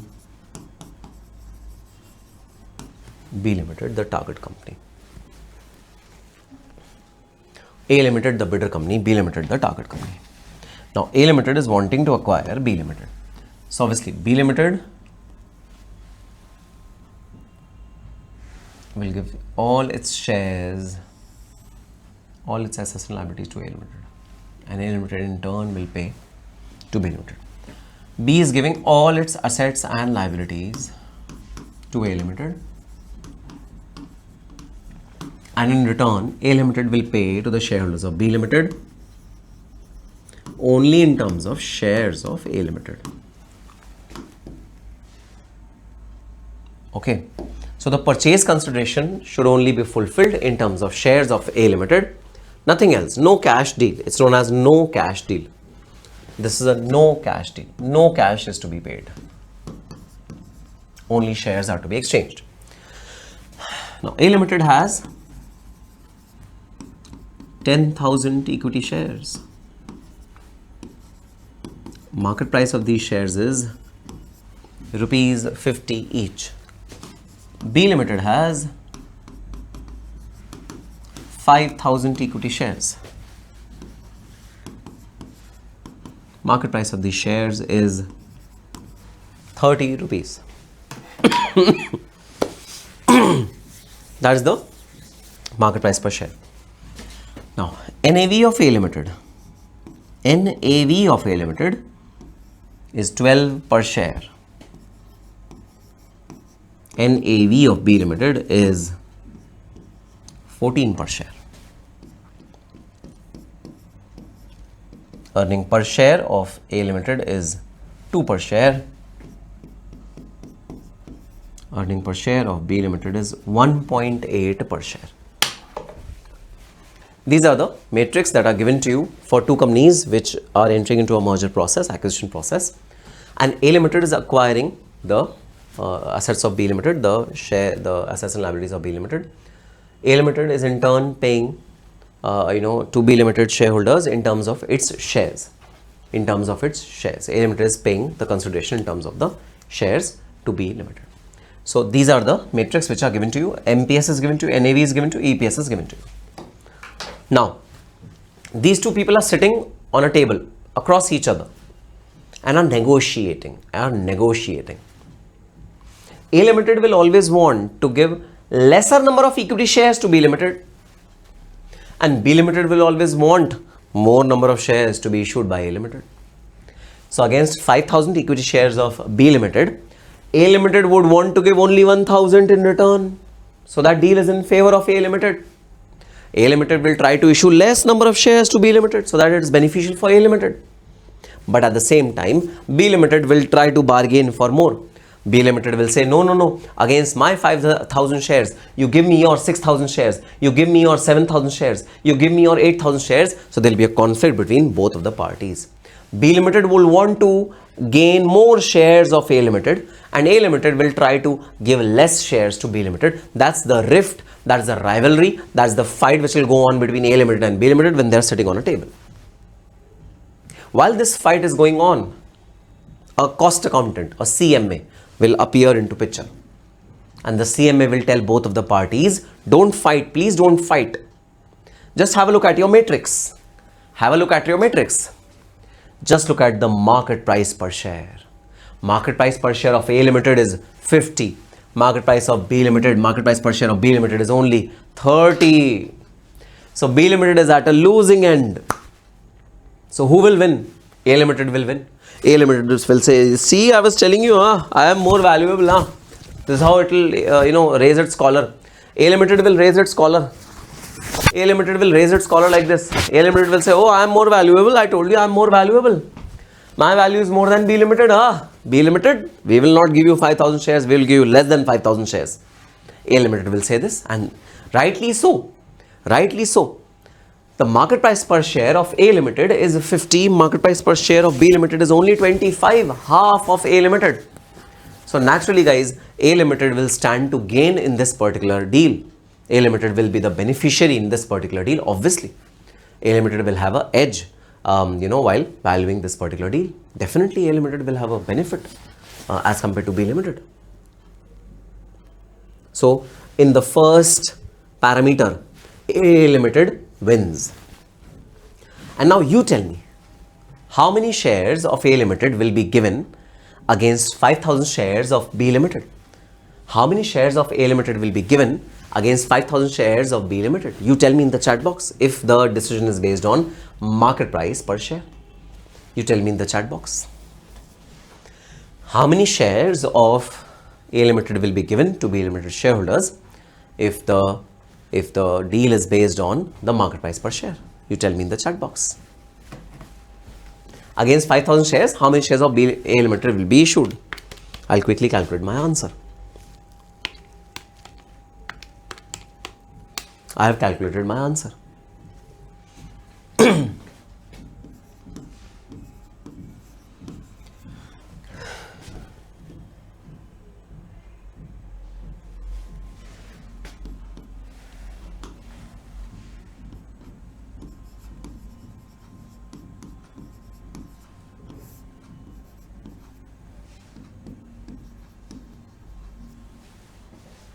Please give me the answer.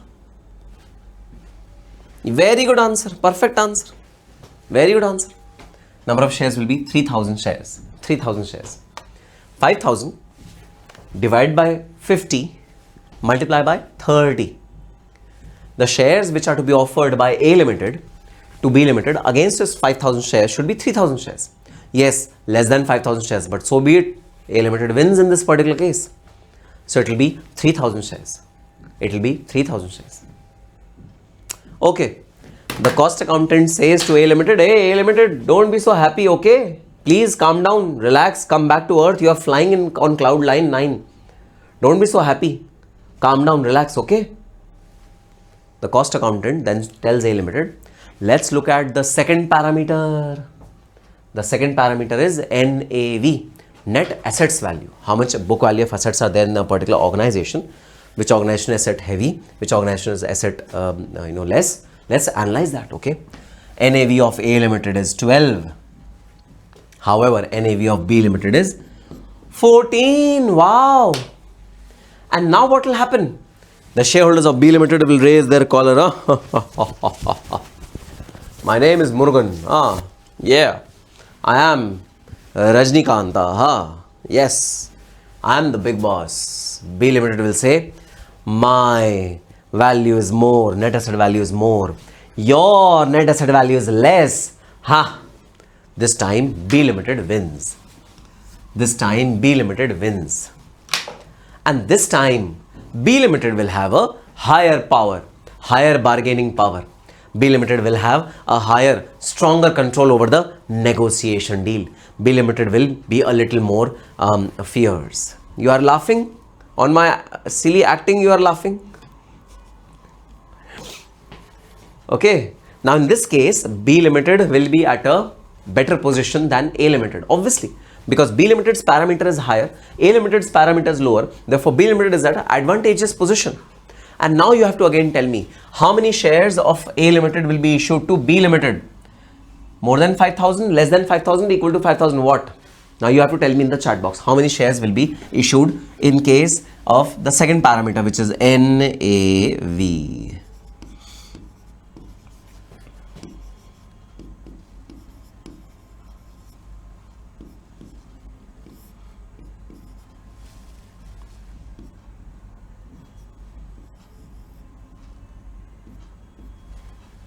How many shares will be issued this time to 5,000 shares of B Limited, against 5,000 shares of B Limited, how many shares will be issued of A Limited? You tell me in the chat box. So please calculate that value. Please calculate that value, no? You have to calculate that value. Okay. It is 5,000 multiplied by 14 this time. 5,000 multiplied by 14 divided by 12. 5, 8, 3, 3.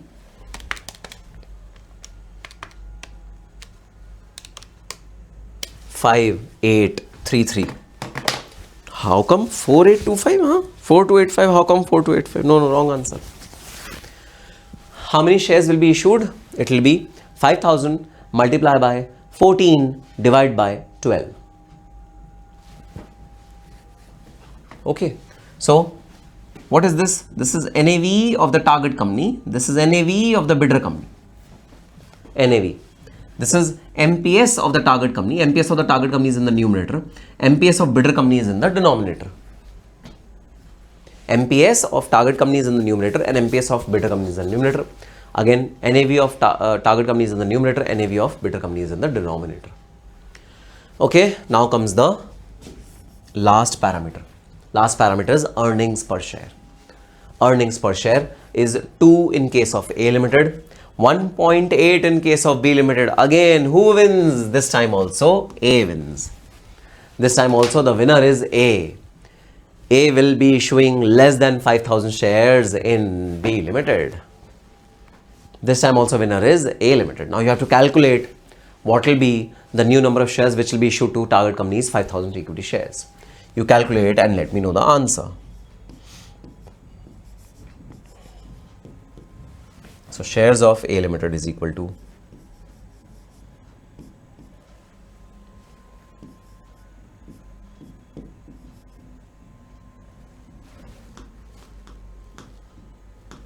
again the target company's parameter should be on the numerator, bidder company's parameter should be in the denominator. Tell me the new number of shares.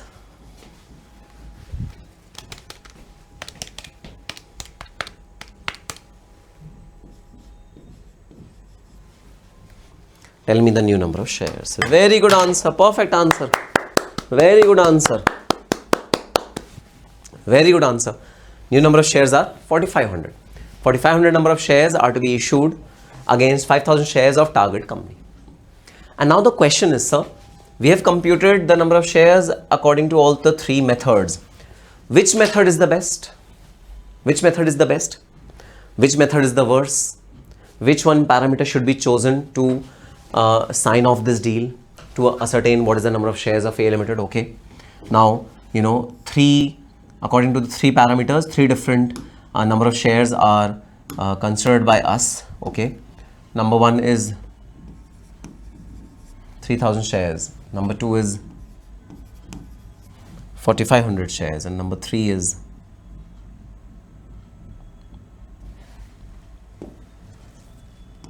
5,833 shares.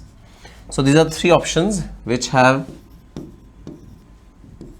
come across according to the three options, according to three parameters. Now, if I were to ask you a question, okay, you are the board of directors of A Limited. You are the board of directors of A Limited. Which one will you prefer? Which one will you prefer if you are the board of directors of A Limited?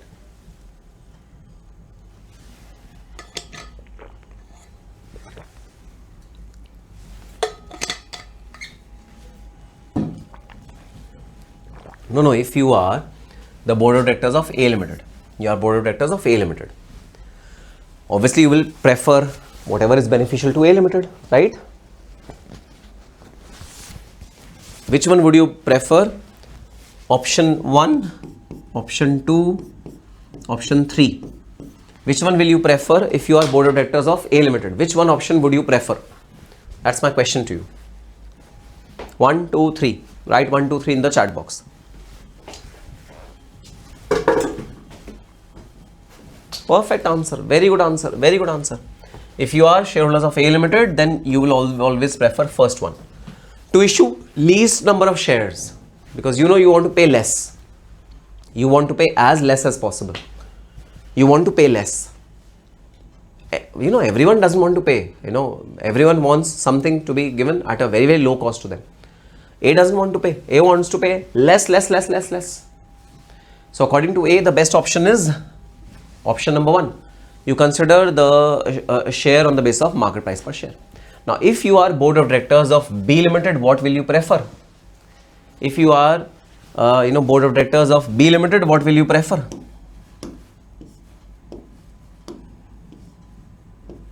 Which option will you prefer if you are board of directors of A Limited?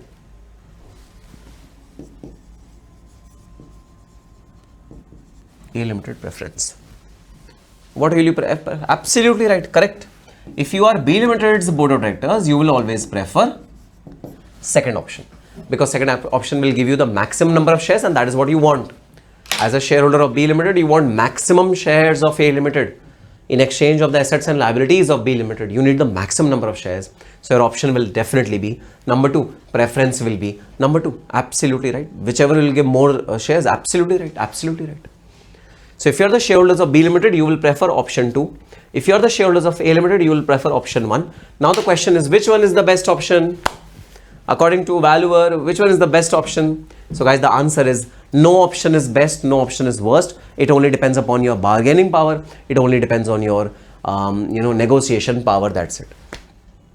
Now cost accountant or the valuer has given you all the possible options. Now you sit across the table and come on a deal. It's a deal or a no deal. There's nothing called best option or the worst option. All the 3 options are good. All the 3 options are the best. All the 3 options are good enough. It's upon you, your negotiation powers, your bargaining powers, how well can you, crack this deal. It's very similar to you buying anything, going to the grocery market, you buying something over there and then you bargaining on that particular thing. You know the options that shopkeeper number 1 is selling at this price, shopkeeper number 2 is selling at this price, shopkeeper number 3 is selling at this price. You know all the 3 shopkeepers selling price. When you know all the 3 shopkeepers selling price, then you bargain with all the 3 of them, right? And that's what exactly happens. So which parameter is the best? I have no option. I have no answer. I have no option. I have no answer. I can tell you the options. Okay. So to answer your question which you just asked, which multiple is better to calculate premium? There's no multiple which is better to calculate premium. There's no better or best or worse. It all depends on the negotiation. It all depends on the bargaining power of each of the parties. They can also do one thing, okay? They can take an average of all 3. Take an average of all 3. Take an average, okay? So 4500 plus 3000 plus 5833 divided by 3. Take an average. 44444 times. You take an average.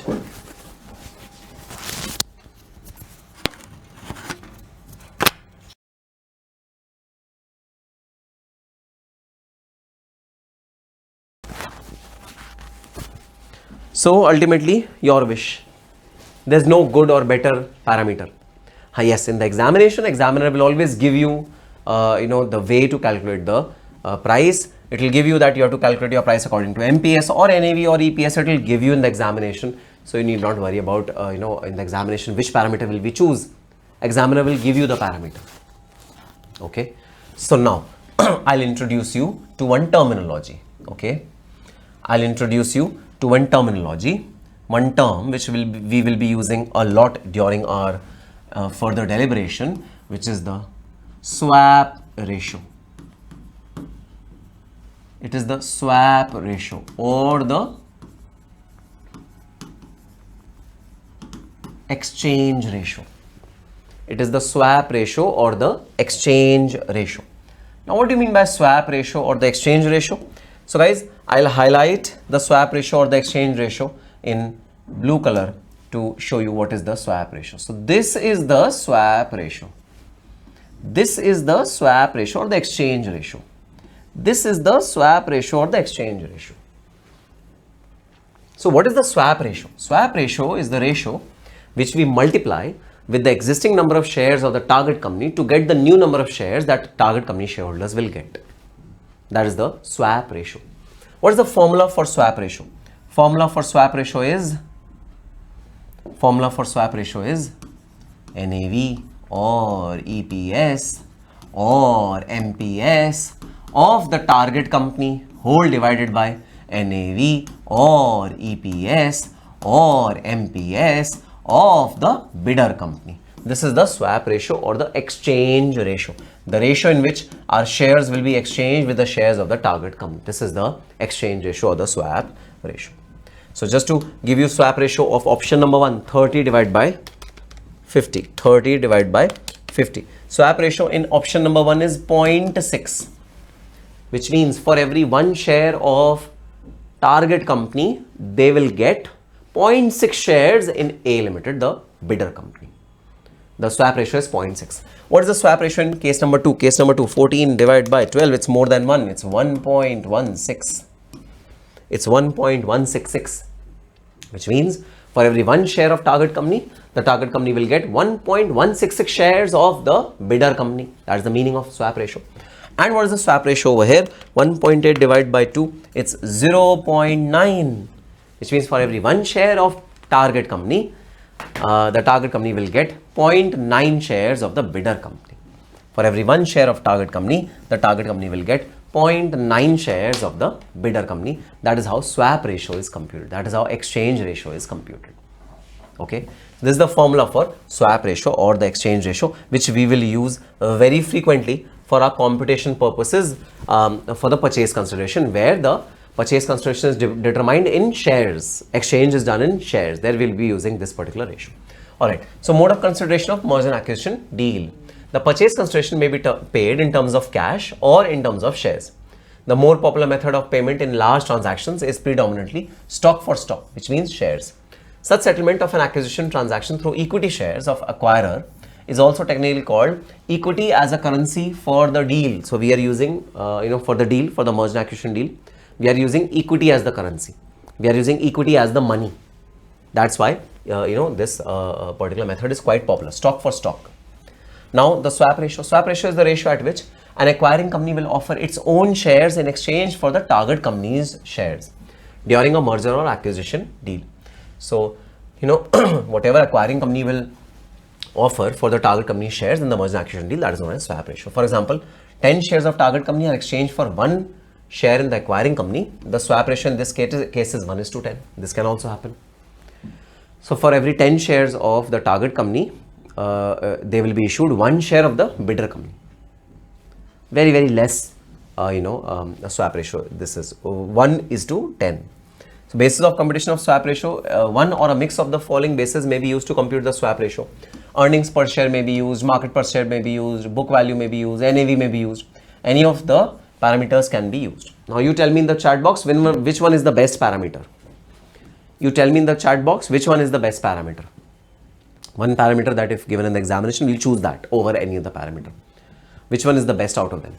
We have EPS as the basis of parameter, we have NPS as the basis of parameter, we have book value per share as the basis of parameter, we have NAV as the basis of parameter. Which is the best one? Please tell me in the chat box. I've got one answer. I want more answers. I want more answers. So as I've already told you, none is the best option. It all depends on the negotiation. Anyone can be the best. Very good answer. Anyone can be the best. MPS is not best. BVPS is not best. EPS is not best. Anyways, no. Nothing is best. Nothing is worst. It depends purely on the negotiation. It depends purely on the bargaining power of the two parties. What is the bargaining power or the negotiation power of two parties? That will determine my swap ratio, and that will determine the basis of the swap ratio also. As a valuer, I will not give a hint to both the parties that this is better or this is better. I will calculate value according to the 4 methods. You choose whichever you want. As a valuer, I will not make a decision on which is the best one. None according to me is the best one, or all are the best one according to me. Okay. So following formula may be used to compute the swap ratio. So what is the formula for the swap ratio? EPS oblique MPS oblique BVPS oblique NAV of the target company or the acquired company or the selling company divide by EPS or NPS or BVPS or NAV of the bidder company or the acquirer company or the buying company. We divide both these things to get our swap ratio. If the concept is clear to you, please write a yes in the chat box so that I can proceed with one of the very easy questions. Very, very easy, very, very interesting questions. Akash and Vatsan Limited.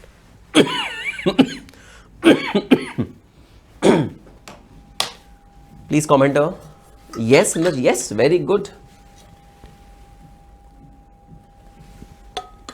So some students have joined for the first time in the live session. I want to ask those students, have you completed first chapter? Have you completed all the questions of the first chapter? I want to know from the students who have joined this chapter fresh in the live session. Some students are new, I can see that. Have you completed chapter number 1? That's what I want to know from them. Please tell me in the chat box. Yes. Okay. So some are saying no, it's your first class. But if it's your first class, are you able to understand? Because you have not done the basics of valuations, are you able to understand the concept? Maybe yes, because these are absolutely new concepts without any linkage to our prior, concepts. Okay, that's good. Let's read illustration number 2. Akash Limited wants to take over Vatsan Limited and the financial details are as follows. So Akash Limited is taking over Vatsan Limited and financial details are given to you. Preference share capital is given to you, equity share capital is given to you, share premium is given to you, profit and loss account is given to you, debentures are given to you. Total of liability side is given to you. Then we have fixed assets, we have current assets, and we have total fixed and current assets. Profit after tax and preference dividend. So profit which is there after tax and preference dividend, which means this is the profit which is attributable purely to the equity shareholders. Okay, this is equity shareholders profit is 24 lakhs and 15 lakhs. Market price per share is rupees 24 and 27 respectively for Akash Limited and Vatsan Limited. Requirement.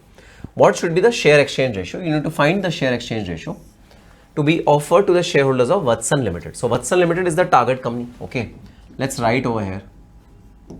This is the target company and this is the bidder company. Since we don't get confused, we should be aware about which is the target company, which is the bidder company. Okay. Now you need to compute the share exchange ratio based on NAV, based on earning per share, based on market price per share. So 3 parameters are given to you. On the basis of 3 parameters, you have to compute the share exchange ratio, NAV, EPS and market price per share. B, there's another ask which is, which should be preferred from point of view of Akash Limited. So according to point of view of Akash Limited, which is the bidder company, which one should be preferred out of 3? Okay, sir, we got it. Okay, so let's first of all compute the share exchange ratio based on 3 parameters, NAV, EPS and MPS. Okay, now NAV is not given to us in the question. We need to compute the NAV, but NAV can easily be computed by using the details which are given on the balance sheet itself. Okay, so let's make a working note and let's compute the NAV first of all of both Vatsan Limited and Akash Limited. All right. So total assets. Please be careful. The order is different in the answer. Akash should be first, Vatsan should be second, but it's in the reverse order. Please be careful. Debentures are there. Preference shares are there.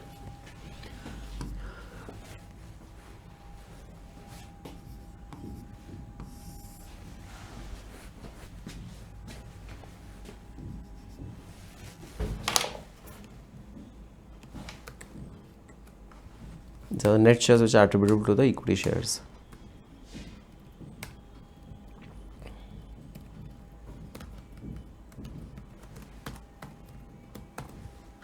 Net assets.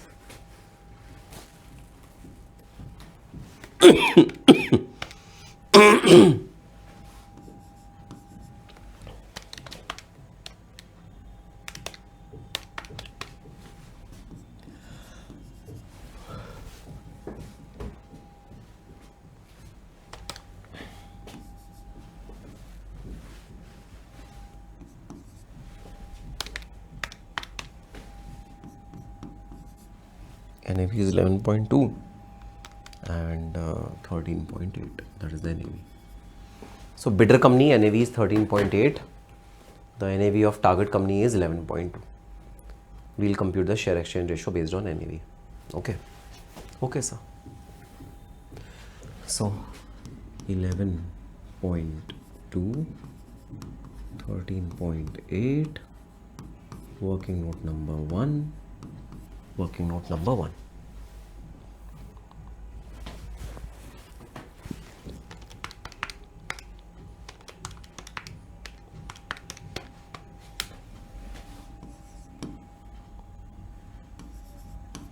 So what is the exchange ratio? Exchange ratio is 0.81 times. In the first case, exchange ratio is 0.81 times. On the basis of NAV, we have computed the exchange ratio.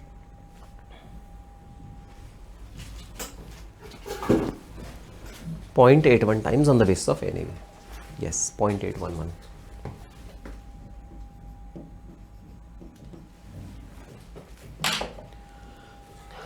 Actually, it should be 0.812 if you are taking up to 3 decimal places.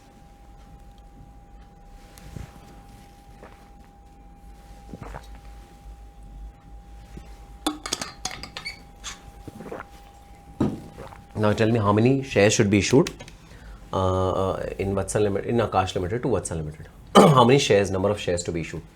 So share capital of Akash is it is 10 at par, right? So these are 10 shares, and of Vatsan is 5 shares. Okay, 5 shares. So out of 5 shares, how many shares should be issued in Vatsan Limited? 5 multiplied by 0.81. It is less than 5. Okay, 4.05 shares, lakh shares. So number of shares to be issued is 5 multiplied by 0.8. Let it be 5 lakhs. So what will be the number of shares? It will be 4,05,000. 4,05,000 shares are to be issued in Vatsan Limited to Vatsan Limited shareholders. 4,05,000 shares should be issued. Okay, please let me know if you understood the computation well. Please let me know in the chat box.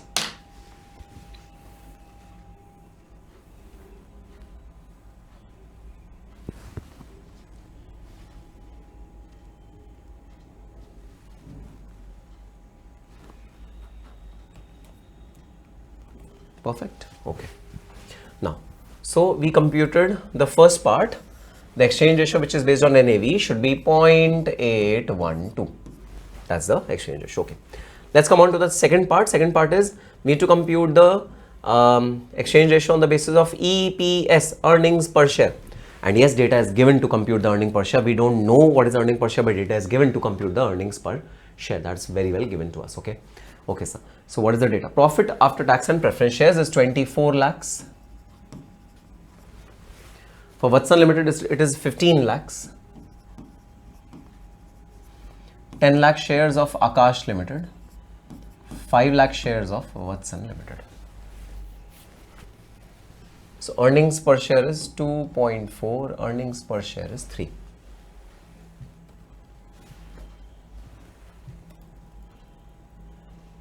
Earnings per share is 2.4. Earnings per share is 3. Again, who wins? Akash is the bidder.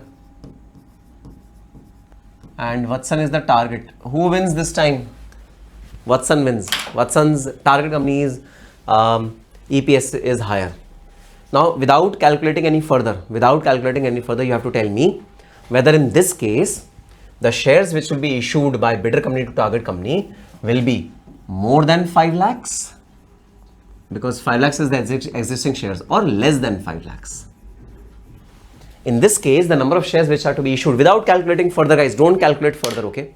Out of your common sense, you tell me whether if you use the EPS measurement, whether the new number of shares of a target company which will be issued by bidder company, that will be more than 5 lakhs or will that be less than 5 lakhs, like write in the chat box without answering any further, without doing any calculation. Just after seeing this EPS is 2.5 of Akash, 3 of Vatsan. Vatsan is the target company. Please tell me how many number of shares will be issued. Will it be more than 5 lakhs or less than 5 lakhs?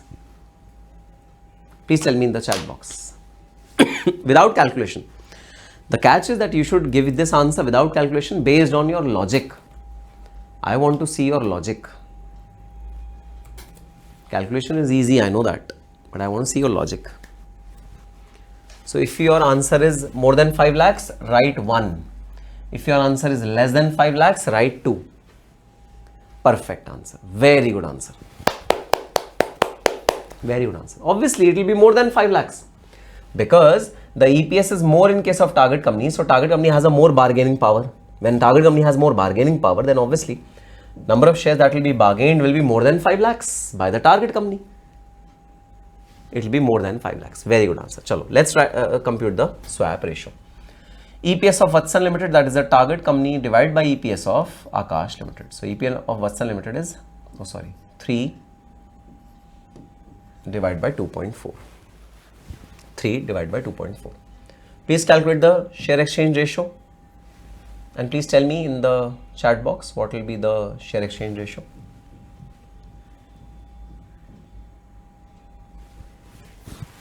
Three divided by 2.5.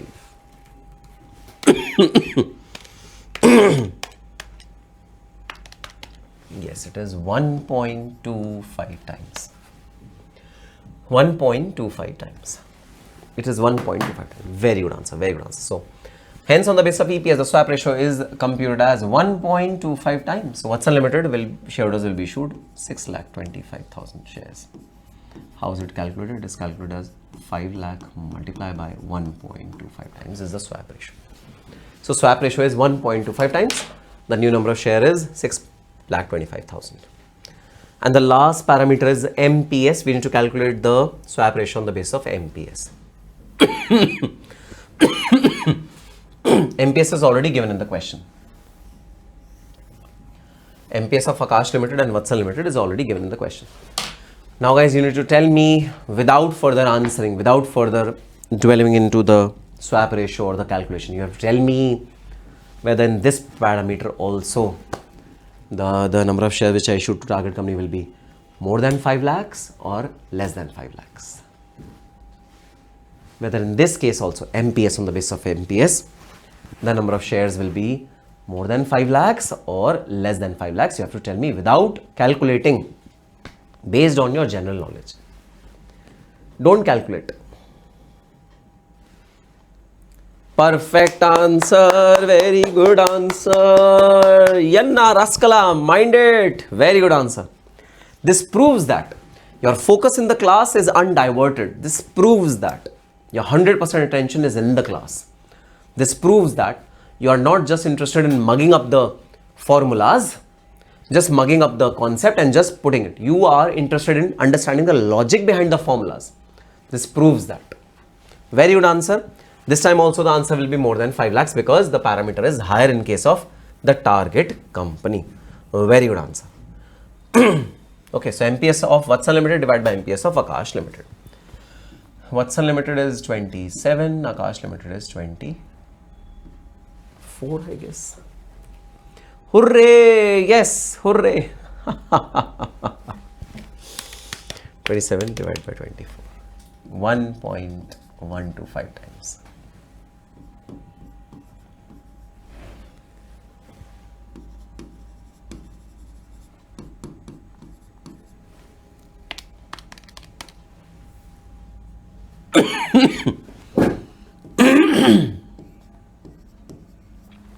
Five lakh 62,500 shares. 5,62,500 shares.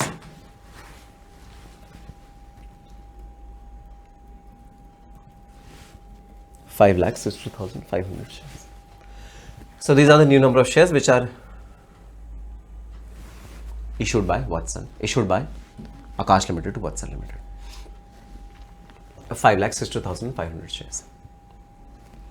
And now the question is asking you one last thing, which is comment which should be the preferred option from point of view of Akash Limited. What should be preferred from point of view of Akash Limited? Now you tell me in the chat box.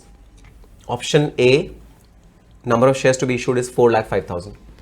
Option B, number of shares to be issued at 6,25,000. Option C, number of shares to be issued as 5,62,500. From point of view of Akash Limited, if you are board of directors of Akash Limited, what will be your preferred choice? Option 1, option 2, option 3. Option 1 is NAV, option 2 is EPS, option 3 is MPS. What will be your preferred option if you are perfect answer? Perfect answer. Option number 1 will be your preferred option. If I am the shareholder of Akash Limited, I will prefer option number 1. If I'm a shareholder of Vatsan Limited, I'll be preferring option number 2. That will be my answer. So let's just write the conclusion, guys. I'm dictating the conclusion. Yes, very good. Perfect answer. Please write the conclusion. From the point of view of Akash Limited, from the point of view of Akash Limited, bracket open, the bidder company, bracket close, bracket open, the bidder company, bracket close, the swap ratio which yields minimum shares,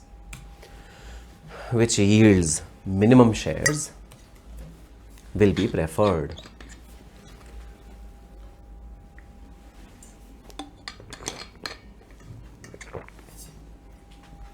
Which yields minimum shares will be preferred. Full stop. In this case,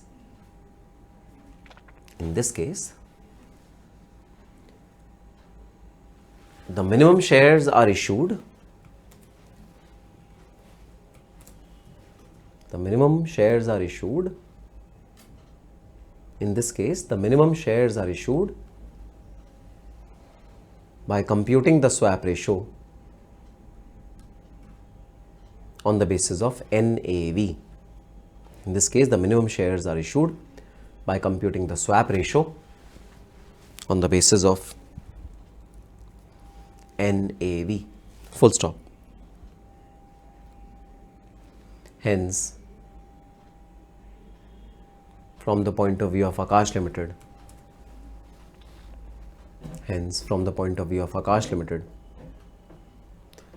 NAV is the preferred option. NAV is the preferred option. And the number of shares to be issued are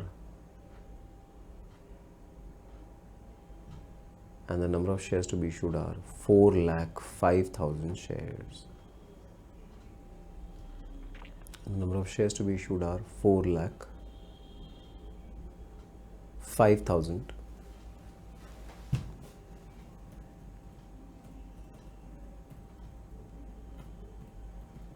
shares.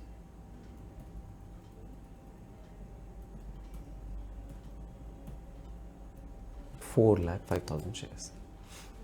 Okay, I hope you understood the whole context of swap ratio. How is it computed? How is the swap ratio essential for computing our the share price purchase consideration, and which is the best swap ratio. Okay, that answer also you got, I hope.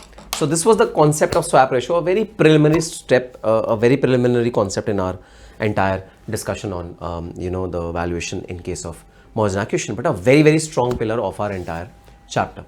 So in next class, we'll be studying the higher concepts in case of valuation of merger and acquisition. So this concept should be absolutely well versed with all of you.